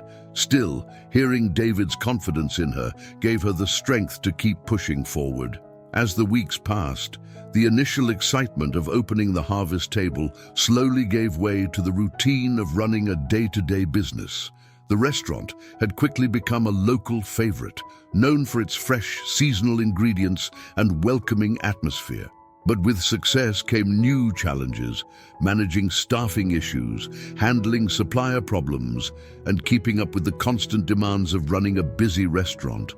Emily found herself stretched thin, often working late into the night to keep everything on track. She relied heavily on Carlos and the rest of her kitchen team, but the weight of responsibility still rested squarely on her shoulders. At home, David continued to thrive at Margaret's, learning more each day under Ethan's guidance. His confidence had grown, and he was quickly becoming a key member of the kitchen staff. Yet, despite his progress, he remained humble, always eager to learn more and take on new challenges. One evening, as Emily and David sat together in their apartment after a long day, Emily reflected on how far they had both come. "I feel like everything's changing so fast," she said softly, looking out the window at the city lights. "A year ago, I never would have imagined we'd be here, both of us finding our way in the kitchen." David nodded, his expression thoughtful. "It's been a crazy year," he agreed, "but I think it's just the beginning. There's so much more ahead." Emily smiled, feeling a surge of hope. "Yeah, I think you're right." The following weeks at the harvest table flew by in a blur of long hours, packed dinner services, and endless challenges. Emily's restaurant had quickly become a local favorite, gaining a reputation for its fresh, seasonal dishes and intimate, welcoming atmosphere. With every service, the restaurant was bustling, and reservations were booked weeks in advance. But as much as the success thrilled Emily, it came with mounting pressure. She knew that maintaining the high standards they'd set from the beginning would only become harder as they grew.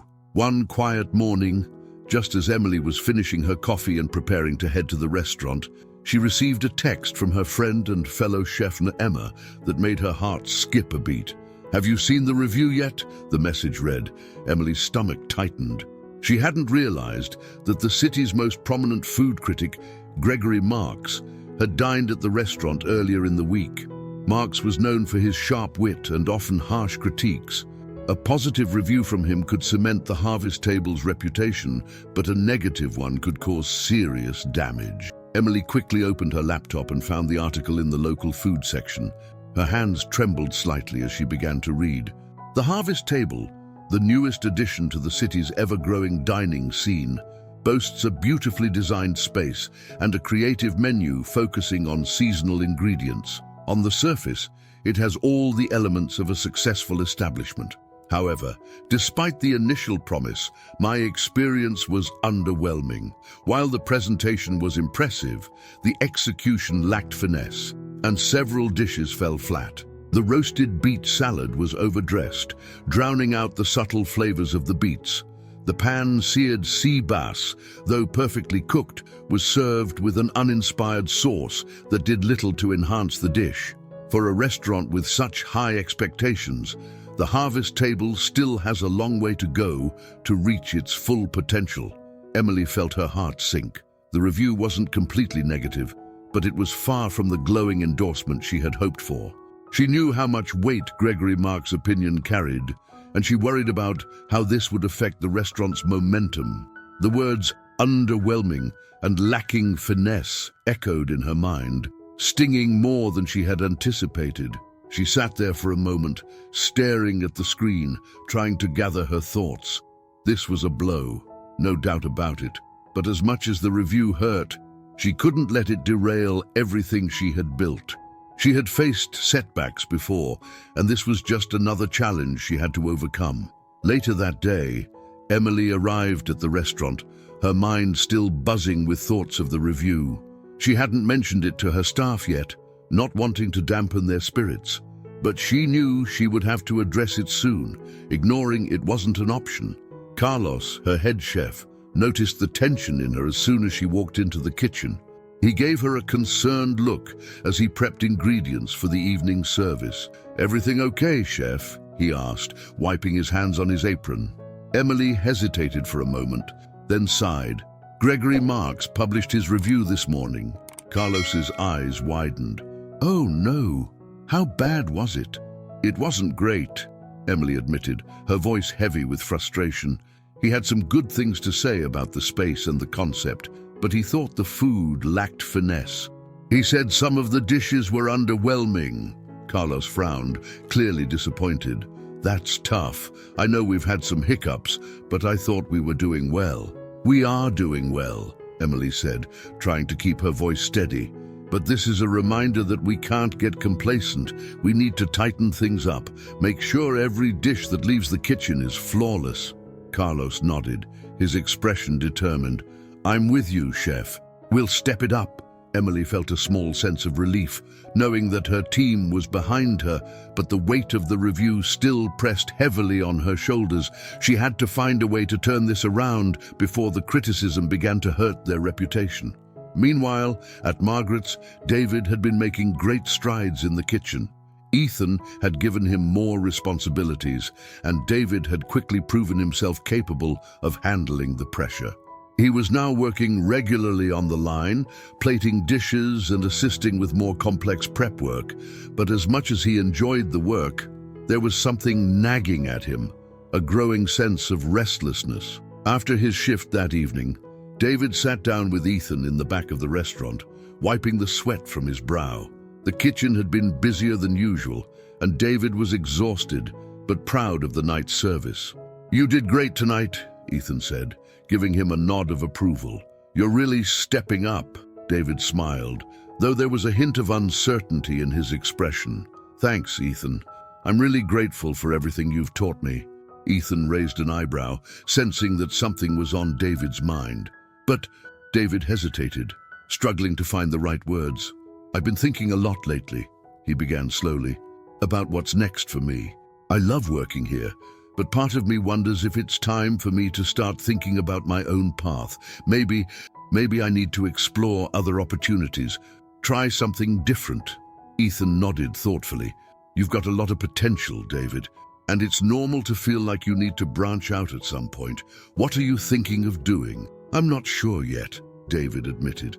"I've been toying with the idea of staging at other restaurants, learning from different chefs, maybe even traveling to get some more experience. I just don't know if I'm ready." Ethan smiled, his voice full of encouragement. "The fact that you're even thinking about it means you're ready. You've got a solid foundation here, but if you want to grow, you'll need to push yourself out of your comfort zone. Staging at other restaurants is a great way to do that. You'll learn new techniques, see how different kitchens operate, and it'll help you figure out what kind of chef you want to be." David nodded, feeling a mix of excitement and fear at the thought. He had always admired chefs who took risks, who traveled to expand their skills and perspectives.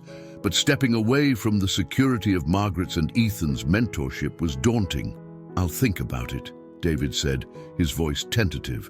"It's a big decision." Ethan patted him on the back. "Take your time.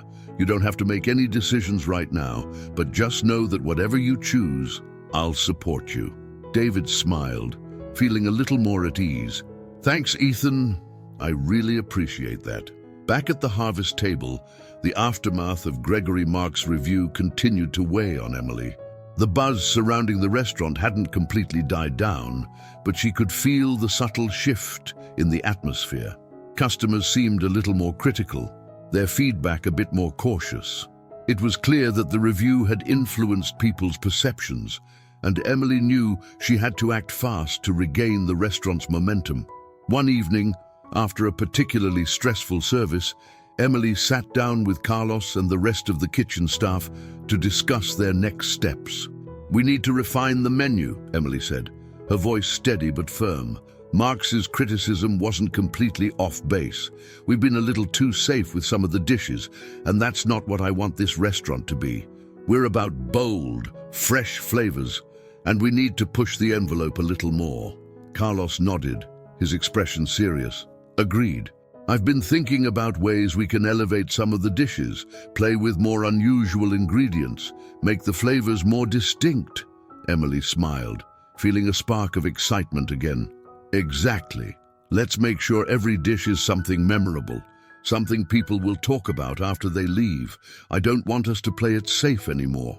We need to take risks." The team spent the next few hours brainstorming new ideas, tasting different ingredients, and refining their approach to the menu. It was a long night, but by the end of it, Emily felt a renewed sense of purpose. The review had stung, but it had also given her the push she needed to make the restaurant even better. As David continued to contemplate his next move, Emily worked tirelessly to elevate the harvest table. There were still challenges, difficult customers, supply chain issues, and the ever-present pressure to live up to expectations. But Emily was determined to prove herself and to show that her restaurant could rise above the criticism. One evening, as Emily and David sat together after a long day, David finally opened up about his thoughts on the future. "Mom, I've been thinking a lot about what you said," he began, his voice steady. "About taking risks, about finding my own path. And I think it's time for me to explore other opportunities. I want to stage at some different restaurants, learn from other chefs. I'm ready to push myself." Emily looked at him, her heart swelling with pride. "David, that's incredible. I'm so proud of you for taking this step." David smiled, though there was a hint of nervousness in his eyes. "It's scary, but I think it's what I need to do. And maybe one day I'll come back and help you here." Emily smiled, knowing that whatever path David chose, he would find success. "You'll always have a place here, but I know you're going to do amazing things wherever you go." As they sat together, Emily felt a sense of peace wash over her. The road ahead for both of them was still uncertain, filled with challenges and decisions, but they had both come so far, and together they were ready to face whatever came next. The weeks that followed Gregory Marks' review of the harvest table were some of the most trying of Emily's career. Despite her efforts to refine the menu and push for bolder, more inventive dishes, the pressure of living up to expectations began to weigh heavily on her. The restaurant was still busy, but the buzz had dulled, and Emily knew that maintaining momentum in the competitive food scene was an uphill battle. But she wasn't one to back down from a challenge. If anything, Marx's critique had ignited a fire within her, a determination to prove that the harvest table could stand among the best restaurants in the city. It was a cold Tuesday morning when Emily arrived at the restaurant for what she thought would be a routine day of prep and planning, but the moment she stepped into the kitchen, she knew something was off. The staff looked tense, exchanging anxious glances as they worked. Carlos, her head chef, was on the phone, his face grim. "What's going on?" Emily asked, her stomach tightening. Carlos ended the call and turned to her, his expression serious. "We've got a problem with one of our main suppliers. They just called to say they're out of stock on a bunch of our key ingredients for the next 2 weeks. They had a shipment issue, and it's affecting their whole distribution." Emily felt a wave of frustration wash over her. The timing couldn't have been worse. They had just launched a new seasonal menu, and the dishes heavily relied on those ingredients. "We'll have to find a workaround," she said, trying to keep her voice steady. "What are we missing?" Carlos rattled off a list: heirloom tomatoes, specialty mushrooms, several fresh herbs, and a few other key items. Emily's mind raced. They had built their entire brand around the idea of fresh, seasonal ingredients, and switching to subpar substitutes wasn't an option. But with no time to spare, they had no choice but to adapt. "Okay," Emily said after a moment of thought. "We'll need to revise the menu for the next 2 weeks. Let's focus on the ingredients we can source locally. I'll reach out to some of the smaller farms and markets and see what they can offer us." "It's not ideal, but we'll make it work." Carlos nodded, but Emily could see the worry in his eyes. The kitchen staff had worked hard to perfect the new dishes, and now they would have to start from scratch again. Over the next few days, Emily scrambled to secure alternative ingredients, visiting local farmers and suppliers to piece together enough produce to keep the kitchen running.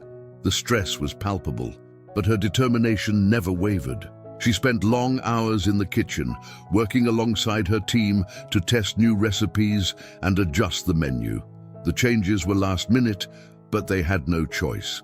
As the revised menu went into effect, Emily held her breath, waiting to see how the customers would respond. The dishes were still good, great even, but they weren't the bold, innovative creations she had envisioned. They were safe, designed to get them through the supply chain issue without compromising quality, but not the kind of dishes that would turn heads. Despite her best efforts, the reviews were mixed.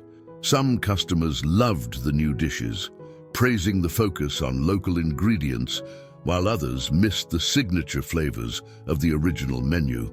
The tension in the kitchen grew, and Emily felt the pressure mounting. She had worked so hard to build something special, and now it felt like everything was slipping through her fingers. Meanwhile, David was beginning a new chapter in his culinary journey. After weeks of contemplation, he had decided to take the plunge and begin staging at other restaurants. Eager to expand his skills and learn from different chefs. His first stage was at a high-end restaurant across town, Bistro Noir, known for its meticulous French techniques and precise execution. The transition was more challenging than David had anticipated. At Margaret's, he had grown accustomed to the rhythm of the kitchen, working under Ethan's guidance and with a team that felt like family. But at Bistro Noir, the atmosphere was different. More rigid, more intense. The chefs there were perfectionists, and every movement in the kitchen was calculated, leaving little room for error. On his first day, David felt out of place. The head chef, Julian, was a quiet but exacting man, watching David closely as he fumbled through his tasks. The kitchen staff moved with military precision, and David struggled to keep up, feeling the weight of their judgment as he tried to prove himself. By the end of the night, David was exhausted, physically and mentally. He hadn't expected it to be easy, but the intensity of the kitchen at Bistro Noir was overwhelming. He sat alone in the locker room, replaying the night's mistakes in his mind. He had sliced the vegetables too thin, overseasoned one of the sauces, and almost dropped a tray of plated dishes. It was humbling, to say the least. "Rough first day?" a voice asked from the doorway. David looked up to see Luke's, one of the line cooks, leaning against the doorframe, a knowing smile on his face. "Yeah, you could say that," David admitted, rubbing the back of his neck. "I feel like I messed up everything." Luke chuckled, walking over to sit beside him. "We all feel that way when we first start here. Julian's tough, but he respects hard work. Give it time. You'll find your rhythm." David nodded, though he still felt unsure. "I just don't want to screw this up. I came here to learn, but it feels like I'm way out of my depth." "You're here to learn," Luke repeated, his tone more serious now. "That means you're going to mess up.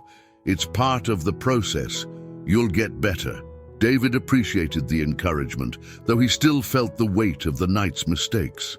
"Thanks," he said quietly. "I guess I just need to push through." Luke stood up, clapping David on the shoulder. Exactly. See you tomorrow. As David continued his stage at Bistro Noir, Emily was facing her own set of challenges. The temporary menu changes had kept the restaurant afloat, but it wasn't enough to regain the excitement that had surrounded the harvest table during its opening weeks.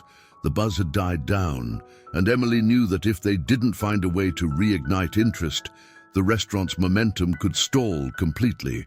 One evening, after another stressful service, Emily sat alone in the office, staring at the restaurant's financial reports. The numbers weren't terrible, but they weren't where they needed to be either. The margins were tight, and the unexpected expenses from the supply chain issues had cut into their profits. Emily felt the weight of the situation pressing down on her. She had worked so hard to get to this point, but now it felt like everything was hanging by a thread. She needed something, an idea, a spark, a way to bring people back through the doors. As she sat there, her phone buzzed. It was a message from David. "I'm starting to get the hang of things at Bistro Noir. It's tough, but I'm learning a lot. How's everything at the restaurant?" Emily stared at the message for a moment, her heart swelling with pride at David's resilience. He was facing his own challenges, but he was pushing through, learning and growing. It reminded her of why she had opened the harvest table in the first place, because of her love for cooking, for creating something that brought people together. Suddenly, an idea began to form in her mind. What if she hosted a special event at the restaurant, something that would celebrate the local farms and producers they had been working with, highlighting the importance of sustainability and community? It would give them a chance to showcase the creativity of the kitchen while building excitement around the restaurant again. Emily's mind raced with possibilities. She could invite local food critics, chefs, and influencers, turning it into an exclusive dinner that focused on the farm-to-table concept at the heart of the harvest table. It would be bold, different, and exactly the kind of event that could reignite the restaurant's momentum. She texted David back. "Things are tough, but I've got an idea. I think I know how to turn this around." The idea of hosting a farm-to-table event quickly became Emily's lifeline. With the harvest table struggling to regain momentum after the critical review and supply chain issues, she knew that this event could be the key to reinvigorating the restaurant's reputation. It wasn't just about filling tables, it was about reminding people why they had fallen in love with the concept in the first place. For Emily, it was a chance to reset, to prove that her vision could succeed despite the setbacks. The next few weeks were a whirlwind of planning. Emily threw herself into every detail, determined to make the event a success. She reached out to the local farms and markets that had been supplying the restaurant, inviting them to participate in the event by showcasing their produce and educating diners about the importance of sustainable farming. The response was overwhelmingly positive, and soon the event began to take shape. The concept was simple but powerful, an exclusive, multi-course dinner that celebrated the connection between local farms and the kitchen, with each dish highlighting a different seasonal ingredient. Emily envisioned a night filled with conversations about sustainability, where guests could see firsthand how the ingredients traveled from the farm to their plates. As the event date approached, Emily felt the pressure mounting. She knew that this was more than just another night of service. This was her chance to turn things around. Food critics, influencers, and important figures in the local culinary scene had been invited, and their reactions could determine the restaurant's future. The day of the event arrived, and Emily was up before dawn, her mind racing with a million last-minute details. She made her way to the restaurant early, ensuring that everything was in place. The kitchen team, led by Carlos, was prepped and ready, and the dining room had been transformed into an intimate, rustic space that reflected the farm-to-table concept. As the afternoon wore on, Emily felt a familiar mix of excitement and anxiety building in her chest. The first guests would be arriving in a few hours, and there was no room for error. She double-checked the menu, the seating arrangements, and the timing for each course. her nerves tightening with each passing minute. Carlos noticed her pacing near the pass and walked over, his voice calm and steady. "We've got this, chef," he said reassuringly. "Everything's ready. You've put in the work. Now let's show them what we can do." Emily smiled, though the tension still lingered. "Thanks, Carlos. I just want this to be perfect." "It will be," he replied with confidence. "We're going to knock it out of the park." As the sun set, the restaurant began to fill with guests. The mood in the dining room was lively but intimate, the flicker of candlelight creating a warm glow that contrasted beautifully with the cold night outside. Emily moved between the tables, greeting guests and introducing them to the local farmers who were proudly showcasing their produce.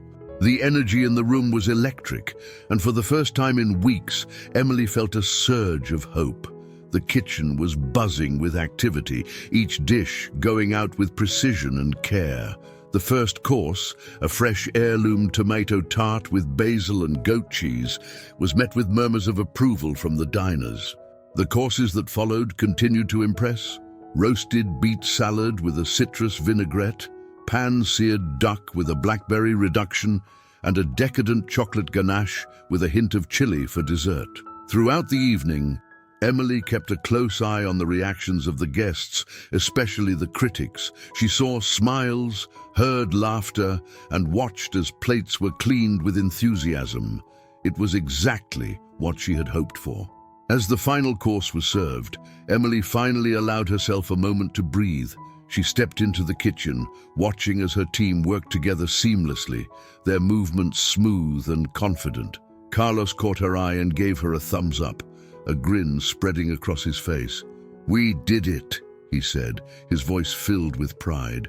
Emily smiled, feeling the weight of the evening lifting from her shoulders. "We did." The event was a triumph.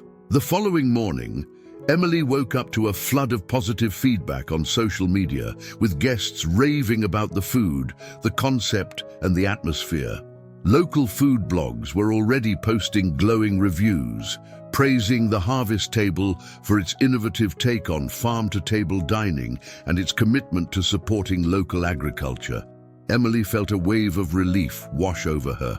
The hard work had paid off. But as much as the success of the event buoyed her spirits, Emily knew that this was just the beginning. The restaurant had earned a temporary reprieve, but the real challenge would be maintaining that momentum. She needed to keep pushing forward, to continue refining the menu and building relationships with her customers. There was no room for complacency. Meanwhile, David was navigating his own challenges at Bistro Noir. The intensity of the kitchen had not lessened since his first day, and each shift felt like a battle to prove himself. But slowly, over time, he began to find his rhythm. The mistakes that had plagued him early on became less frequent, and he started to earn the respect of the kitchen staff. Still, the pressure was immense. Julian, the head chef, was a perfectionist, and his standards were impossibly high. Every dish that left the kitchen had to be flawless, and any misstep was met with swift, sharp criticism. One evening, after a particularly grueling service, Julian pulled David aside in the locker room. David's heart raced, unsure of what to expect. "You've improved," Julian said bluntly, his eyes scanning David's face. "But you're still holding back." David blinked, taken aback by the comment. "Holding back?" Julian nodded, his expression serious. "You're following the rules, doing exactly what's asked of you. But a great chef doesn't just follow. He leads, he takes risks, puts his own mark on every dish. You're capable of more, but you're not showing it." David swallowed hard, unsure how to respond. Julian's words hit him harder than he had expected. He had been so focused on not making mistakes, on proving that he could keep up, that he hadn't allowed himself to be creative or take risks. He had been playing it safe. "You've got talent," Julian continued, his tone softening slightly. "But talent isn't enough. You need to trust yourself more. Take ownership of the dishes. Make them yours." David nodded, feeling a mix of gratitude and frustration. Julian's critique stung, but he knew it was true. He had been holding back, too afraid of failure to push himself beyond the basics. As Julian walked away, David sat down on the bench, his mind racing. This was the moment he'd been waiting for, the push he needed to take the next step in his culinary journey.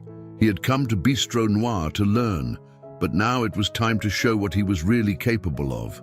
That night, as David lay in bed, his thoughts turned to his mother. Emily had faced so many challenges in opening the harvest table, and yet she had never shied away from taking risks. She had poured her heart into every dish, every decision, trusting her instincts even when the odds were against her. Inspired by her example, David made a decision. He wasn't going to play it safe anymore. He would push himself, take risks, and prove that he had what it took to be more than just a line cook. He would find his own voice in the kitchen. The next few weeks were transformative for both Emily and David. At the harvest table, Emily continued to refine the menu, drawing inspiration from the success of the farm-to-table event. She worked closely with local suppliers, constantly experimenting with new ingredients and flavors. The restaurant's reputation grew steadily, and the buzz that had once faded now returned in full force. At Bistro Noir, David began to take Julian's advice to heart. He started offering suggestions during menu development, experimenting with flavor combinations, and taking on more responsibility in the kitchen. His confidence grew with each shift, and soon Julian began to trust him with more complex tasks. One evening, as David was plating a special dish for a VIP guest, Julian watched from across the kitchen, a small smile playing at the corners of his mouth. For the first time since David had started at Bistro Noir, Julian saw the spark of creativity he had been waiting for. As the weeks turned into months, both Emily and David found themselves on the path to success. But they knew that the road ahead was still full of challenges. They had both learned that perseverance, creativity, and the willingness to take risks were the keys to thriving in the culinary world. But as they continued to navigate the highs and lows of their respective journeys, one thing remained constant: their unwavering support for each other. No matter what obstacles lay ahead, they knew they would face them together, as mother and son. Emily and David had come a long way, each of them growing into their respective roles in the culinary world. The harvest table was thriving again, its reputation restored thanks to Emily's perseverance and the success of the farm-to-table event. David, meanwhile, had found his footing at Bistro Noir, earning the respect of his peers and pushing himself beyond the limits he once thought defined him. But as they approached the next phase of their journeys, both Emily and David would face their biggest challenges yet, tests that would push them to their breaking points and force them to confront what they truly wanted. It was early spring, and the harvest table was busier than ever. The restaurant had cemented its place as one of the city's top dining destinations, drawing in food lovers, critics, and influencers alike. Emily was proud of how far they had come, but the pressure to maintain that success weighed heavily on her. One evening, just before the dinner rush, Emily received an unexpected email from an investment group interested in franchising the Harvest Table. They had been impressed by the restaurant's concept and wanted to open several new locations in nearby cities. The offer was enticing. It promised substantial financial rewards and the opportunity to expand her brand beyond her wildest dreams. But as Emily read through the proposal, her excitement was tempered by a deep sense of unease. Franchising meant giving up some control over the creative direction of the restaurant. It meant turning something deeply personal into a business venture driven by profits and growth targets. Was that really what she wanted? She had poured her heart and soul into building the Harvest Table as a reflection of her vision, and the thought of losing that authenticity gnawed at her. Emily's phone buzzed, pulling her from her thoughts. It was a message from David. "Hey, Mom, big news. I got an offer to join the team at a new restaurant opening in San Francisco. It's a huge opportunity, but I'm not sure what to do. Can we talk?" Emily stared at the message, her heart racing. San Francisco. The thought of David leaving the city, leaving Margaret's, was bittersweet. She had always known that he would eventually carve out his own path, but she hadn't expected it to happen so soon. The offer was a testament to how far he had come, but the idea of being miles apart from him, just as they were both hitting their strides, filled her with a sense of loss. That night, Emily and David sat together in their apartment, each of them grappling with the weight of their decisions. "I don't know, Mom," David said, pacing the room. "San Francisco is one of the top food cities in the country. This restaurant is going to be huge, and working there could open so many doors for me, but I don't know if I'm ready to leave. I've learned so much from Ethan, and part of me feels like there's still more for me to do at Margaret's." Emily listened quietly, her own thoughts swirling. She understood David's dilemma more than he realized. She too was at a crossroads, torn between the potential for growth and the fear of losing something precious. "What do you really want, David?" Emily asked gently. "Not what you think you should do, or what you think other people expect. What do you want?" David paused, his brow furrowing in thought. "I want to keep learning, to push myself, but I don't want to leave you and Ethan behind. I've grown so much here, and I don't want to walk away from that." Emily smiled softly, reaching out to take his hand. "You've grown so much because you've taken risks, and sometimes that means moving on to new challenges. You've built a strong foundation here, but if your heart is telling you to take this opportunity, then you should trust that. And remember, you'll never really leave us behind. We'll always be here." David sat down beside her, the weight of the decision heavy in his chest. "I just don't want to disappoint anyone." "You won't," Emily said firmly. "You could never disappoint me, David. No matter where you go, I'll be proud of you." David smiled, though the uncertainty lingered. "What about you, Mom? What do you want?" Emily hesitated, the question hitting closer to home than she expected. "I got an offer to franchise the Harvest Table," she admitted, her voice quiet. "It's a big opportunity, but I'm not sure if it's the right move.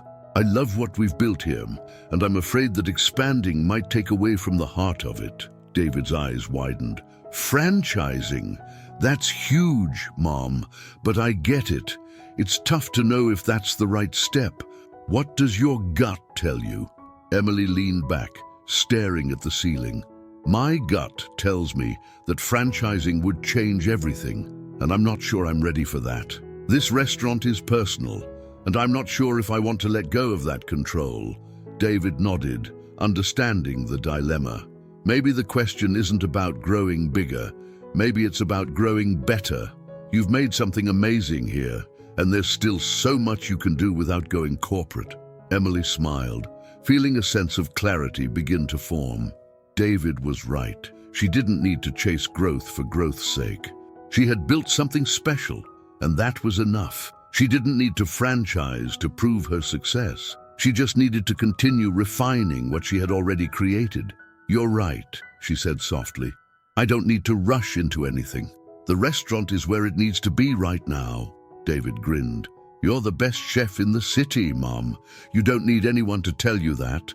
Emily chuckled, pulling him into a hug. "I guess we both have some big decisions to make." A few days later, David met with Ethan at Margaret's to discuss his offer. Ethan, ever the supportive mentor, listened carefully as David explained the opportunity and his reservations about leaving. "I'm not going to lie to you, David," Ethan said, his tone serious. "I'd hate to see you go. You've become an important part of this team, and I've watched you grow into an incredible chef. But if you feel like this is the next step for you, I'll support it." David looked down at his hands, the weight of Ethan's words settling over him. "I'm just not sure if I'm ready." "No one ever feels ready," Ethan replied. "When I opened Margaret's, I was terrified, but sometimes the best opportunities come when you take the leap before you're ready. If this is something you want, you should go for it." David nodded slowly, his mind racing. The offer in San Francisco was everything he had been working toward, but leaving Margaret's and the people who had shaped him felt like the hardest decision he had ever faced. "Thanks, Ethan," David said quietly. "I'll think about it." That evening, David returned to the apartment, his thoughts still swirling. He found Emily sitting at the kitchen table, a stack of paperwork in front of her. She looked up as he entered, her expression soft but thoughtful. "Did you talk to Ethan?" she asked. David nodded, sitting down beside her. "Yeah, he was really supportive, but it's hard. I don't know if I'm ready to leave everything behind." Emily reached out, squeezing his hand. "Whatever you decide, it'll be the right choice. Trust yourself." David smiled, feeling a sense of peace begin to settle over him. For the first time in days, he felt like he was on the verge of clarity. In the following weeks, both Emily and David made their decisions. Emily decided not to pursue the franchising offer. Instead, she focused on continuing to build the Harvest Table in its current form, keeping the authenticity and personal touch that had made the restaurant special. She worked closely with her team to refine the menu, build stronger relationships with local suppliers, and create new dining experiences that reflected her passion for the craft. David, after much reflection, chose to accept the offer in San Francisco. It was a difficult decision, but one that he knew would challenge him in new ways and help him grow as a chef. Though it meant leaving behind Margaret's and the city he called home, David felt ready to take the next step in his journey. On David's last night in town, he and Emily shared a quiet dinner at the Harvest Table, just the two of them. As they sat together talking about the future, both mother and son felt a deep sense of pride in how far they had come. "I'm going to miss you," Emily said, her voice thick with emotion. "I'll miss you too, Mom," David replied, his eyes glistening. "But I'll be back, and I'll make you proud." "You already have," Emily whispered, pulling him into a tight embrace. As they sat together, surrounded by the warmth and love they had built through their shared journey, both Emily and David knew that no matter where life took them, they would always carry the lessons they had learned and the bond they had forged with them. Their paths were just beginning, but they would face whatever came next with the strength they had gained from one another.